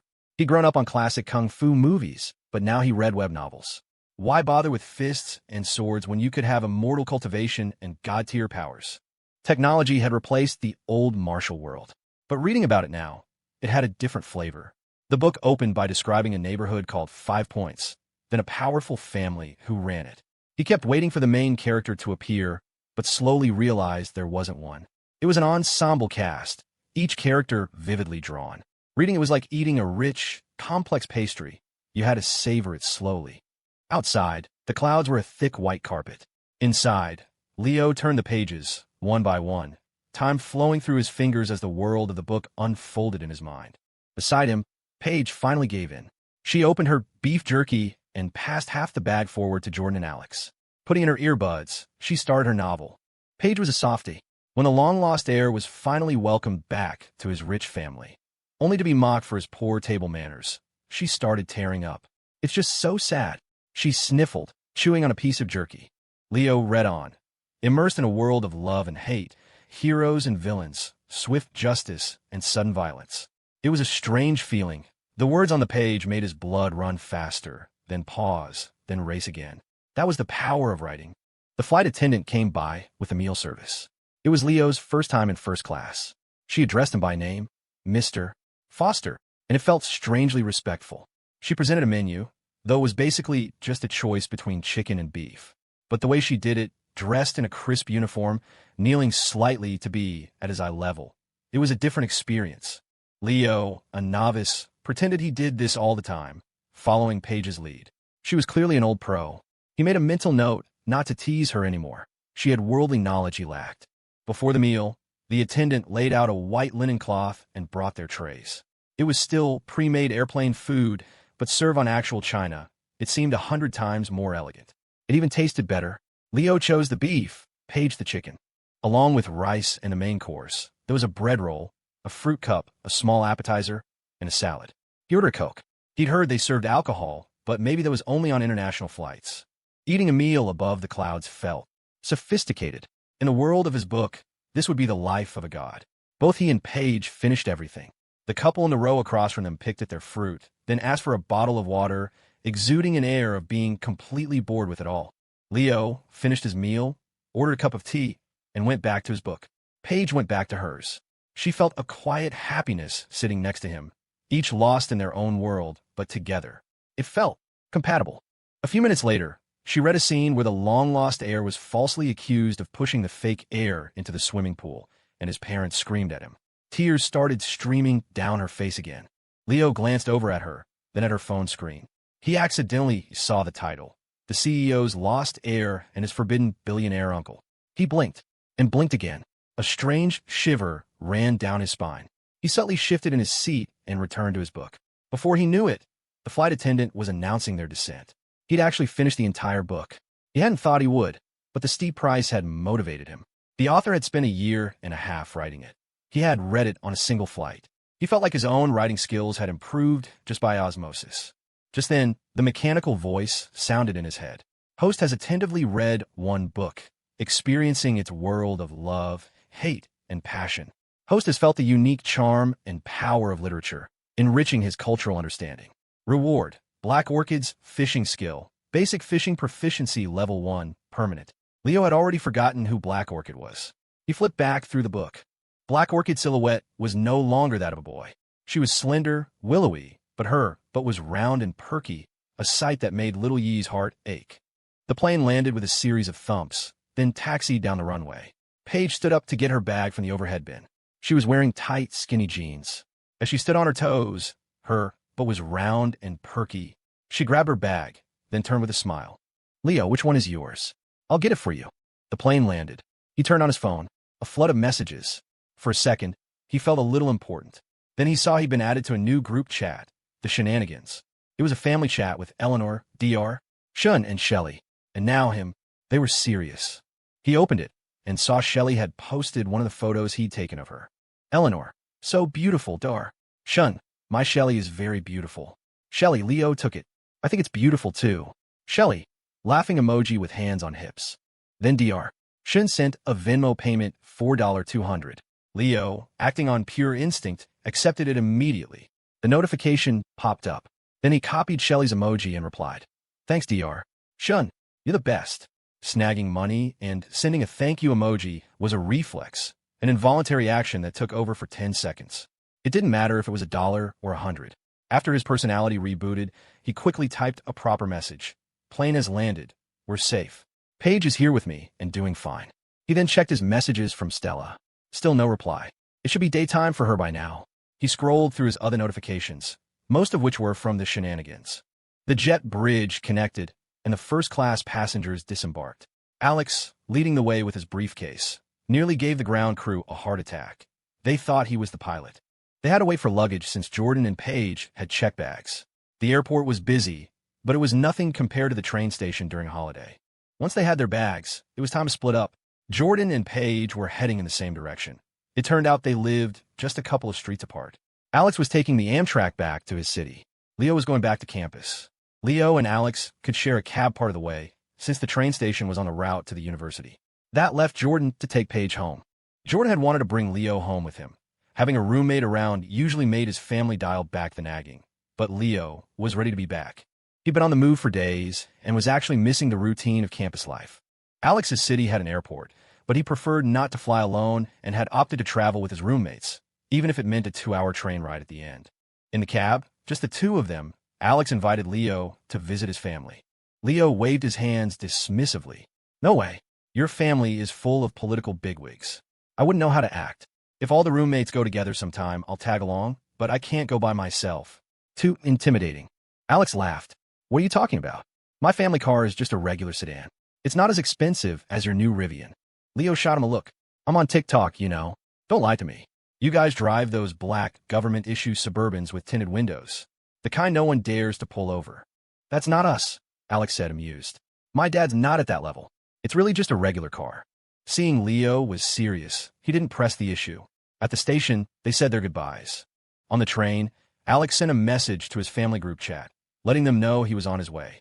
He included a picture of his spacious first-class seat and mentioned how Leo had declined his invitation, joking about the government Suburban. He expected his parents to laugh along. Instead, his dad replied, "Just get on the train. We need to talk when you get home." The formal tone made Alex's stomach clench. What was so serious it couldn't be said over the phone? Was his dad getting arrested for corruption? No, that couldn't be it. They weren't that rich. He'd checked under the beds before. No hidden cash. Leo arrived back at Northwood State. The familiar mountains rose up as the taxi wound its way through the hills. He passed the small town, then the red bridge that marked the entrance to campus. A wave of fondness washed over him. He'd only been gone a few days, but it felt good to be back. He wondered where he would go after graduation. He snapped a photo of the bridge and posted it to his feed. He got out at the student strip, hoping to grab a bite. The friendly man at the hot dog stand was gone for the break, his cart wrapped in plastic. The diner that made the legendary breakfast bowls was closed too. After searching, he found a single place still open, the corner diner. He ordered a chicken cutlet platter, a cup of soup, and a side of vegetables. $1.28. He ate every bite, surprised by his own appetite after the meal on the plane. Full and content, he started walking back to the dorm. Just then his phone rang. The caller ID said Luke Hoffman. "Leo, are you back on campus? What are you up to?" "Professor, yes, I'm back. Just grabbing a bite at the diner on the strip." "Perfect," Professor Hoffman said briskly. "If you're free this afternoon, come over to the house. Penelope is making something special for dinner. I'll have Walt pick you up." Leo figured the professor wanted him to take more photos, so he agreed. Does he just sit around waiting for me to post on my feed? He wondered. Back on campus, the only person he saw was the security guard. The fountain was off, the water still but murky. The lawns, however, were a vibrant green. In his dorm, he put on a kettle, then hopped in the shower. It was freezing back in Shawn's hometown, but here it was still 90 degrees. He just finished changing when Walt, Professor Hoffman's driver, called. "Leo, I'm downstairs by your dorm," he said warmly. "Take your time. Come down whenever you're ready." Sometime between his first ride and now, Mr. Foster had become Leo. Walt was probably 6 or 7 years older than him. Leo remembered the bag of herbs from Shawn's family. He couldn't afford a fancy gift for the professor, but something unique and rustic from the earth might be appreciated. He found a nice paper bag, put a couple of bundles of the dried herbs inside, and went downstairs. He found Walt standing by the car, looking sharp in a new royal blue suit. "Looking good, Walt," Leo said as he got in. "You're such a smooth driver," Leo said. "Every time I take a cab up here, I get thrown around on that big curve. But with you, I barely feel it." "I was a driver in the Army," Walt explained. "So I got a lot of practice." "You like driving?" "Yeah. A relative just gave me a Rivian, but I don't have my license yet. I know how to drive, but I can't take it on the road. Do you know a good driving school that can get it done quick?" Leo figured a professional driver would know the ins and outs. "Actually, one of my old Army buddies runs a school," Walt said, his eyes lighting up. "If you already know how to drive, you can just go there, get a feel for their course, and take the test. I'll set it up for you. No waiting in line. They'll take care of you. We go way back." "Thanks, Walt. I really appreciate it." "Don't mention it," Walt said, already pulling out his phone. He was a sharp guy. He knew Professor Hoffman had taken a special interest in this student. Online, the kid had the persona of a poor college student with a broken suitcase. In real life, relatives were casually gifting him luxury cars. It was the reverse of what he usually saw. This kid was going places. Rich people pretending to be poor. It was all about the brand. Alex arrived at the train station. A driver was there to meet him. Robert, a familiar face. For some reason, Robert seemed unusually polite today. "Hey, Robert," Alex said. "How's your son, Jimmy, doing?" "He's in middle school now, 7th grade," Robert said, his face lighting up. "Doing well in his studies, thanks to your mom. She helped us get him into the local school. The one in our district was too far away. Would have been an hour commute each way. Your mom heard about it and made a call to one of the administrators. We owe her big time. Jimmy's a great kid." "My mom always says so," Alex replied, thinking that explained Robert's extra enthusiasm. His mother was thoughtful like that, always taking care of the people who work for his father. They chatted on the way home. His city was more developed than the state capital they just left. Wider roads, more high-rises, better shopping. You couldn't even find a Gucci store there, let alone the bigger luxury brands. No wonder Dr. Shin just bought real estate. Their home was in a housing complex near the city government offices, reserved for public employees. The entrance was guarded by young soldiers, often cadets from the local military academy. Outside vehicles weren't allowed, which made ordering food delivery a pain. From the outside, the compound looked like a park with dense trees and high walls. Inside were well-spaced, low-rise apartment buildings, and, deeper within, a separate, gated area with single-family homes for the real VIPs. Robert usually just dropped him at the curb, but today he insisted on carrying Alex's suitcase and bag all the way to his front door. Alex walked in to find both of his parents home, a rare sight. "You're back. You look darker," his mother said, a hint of concern in her voice. "It's the high altitude," his father said, looking pleased. "That's normal. So, son, what did you learn on your trip?" His dad was in an unusually good mood. Normally, they argued about everything. Today, he was patient, even when Alex slurped his water. It was unnerving. Was his dad about to drop a bombshell? Did he have a secret half-brother who was destined to become governor? "All right, stop teasing your son," his mother said, peeling an orange and handing half to Alex. Alex took it, broke off a piece for his mom, but she waved it away. "No thanks, too sour for me." Alex popped a segment into his mouth. It was incredibly sour, an explosion of acid that made his eyes water. "Okay, no more jokes," his mother said, her tone softening. "Your father is likely getting a promotion. It's not public yet. It'll either be county executive or deputy mayor for the city. Your grandfather thinks he should take the county executive position for the experience." The sour taste in Alex's mouth vanished. His dad? A promotion? The man who was planning to fish for the rest of his life after retirement? His father, the potential county executive Yang or deputy mayor Yang, puffed out his chest a little. "That government, suburban, your roommate mentioned. Well, it might be a possibility one day. He's a very perceptive young man." His mother was gentler than usual, too. Alex felt a little dizzy. In their world, they were publicly pragmatic, but privately they believed in things like luck and fate. Leo was a good luck charm, a walking source of positive energy. Alex suddenly had the urge to send a huge gift to the dorm group chat. Sitting in the car, Leo's phone buzzed. It was Alex, announcing he'd made it home safely. Then a Venmo notification popped up. Another $200. Leo accepted it with a practice tap. What a day. 2 windfalls. He wouldn't have to worry about food money for a while. The car pulled up to Professor Hoffman's house. Walt got out to open the door for him. The professor wasn't in his study today. He was in the backyard by the river, sitting under a large umbrella, fishing. Next to him sat another old man. "Judge Cole, this is my student, Leo Foster," Professor Hoffman said. "Leo, this is my neighbor, Judge Cole. He's over for some fishing. Do you know how?" "It's an honor, Judge," Leo said. "I'm not very good, but I'm willing to try." It was late afternoon. The river shimmered, and a light breeze had started to pick up. The cicadas on the far bank were still buzzing loudly. Judge Cole was a thin man with gold-rimmed glasses, dressed in a traditional jacket and linen trousers. He wore an old, well-loved watch and simple cloth shoes. He seemed impervious to the heat. He also didn't seem particularly friendly. When Leo greeted him, he offered only a slight nod. The judge was a man who valued his peace and quiet. Fishing was his escape. It was a thrill, the surprise of the catch, the battle of wits with the fish, the peaceful immersion in nature. It was the perfect retirement hobby for a man who'd spent his life dealing with people. After the perfunctory greeting, the judge returned his full attention to his fishing rod. Leo didn't mind. The man had the unmistakable air of a retired senior official, accustomed to deference. It didn't matter to Leo. He wasn't asking for anything. Professor Hoffman handed him a new, unopened fishing rod. Leo found a spot, pulled up a tutorial on his phone, and began assembling it. Hoffman had invited him over for tea, but the judge's impromptu visit had turned it into a fishing party. Leo followed the video's instructions, mixing up a fresh batch of fish bait from the supplies Hoffman had. It was a pungent, smelly concoction. The judge, whose own line remained stubbornly still, glanced over, saw the boy learning from his phone, and dismissed him as a complete novice. Leo found a spot a little ways down from the two men, under the shade of a tree. He cast his line, then settled back. A housekeeper brought out a pot of tea and some pastries. He washed his hands, sat at the small table under the tree, and enjoyed the refreshments. He checked his phone. Stella hadn't replied yet, which was unusual. Just then his phone rang. It was a long, international number. He thought it might be a scam call, but then realized it could be Stella.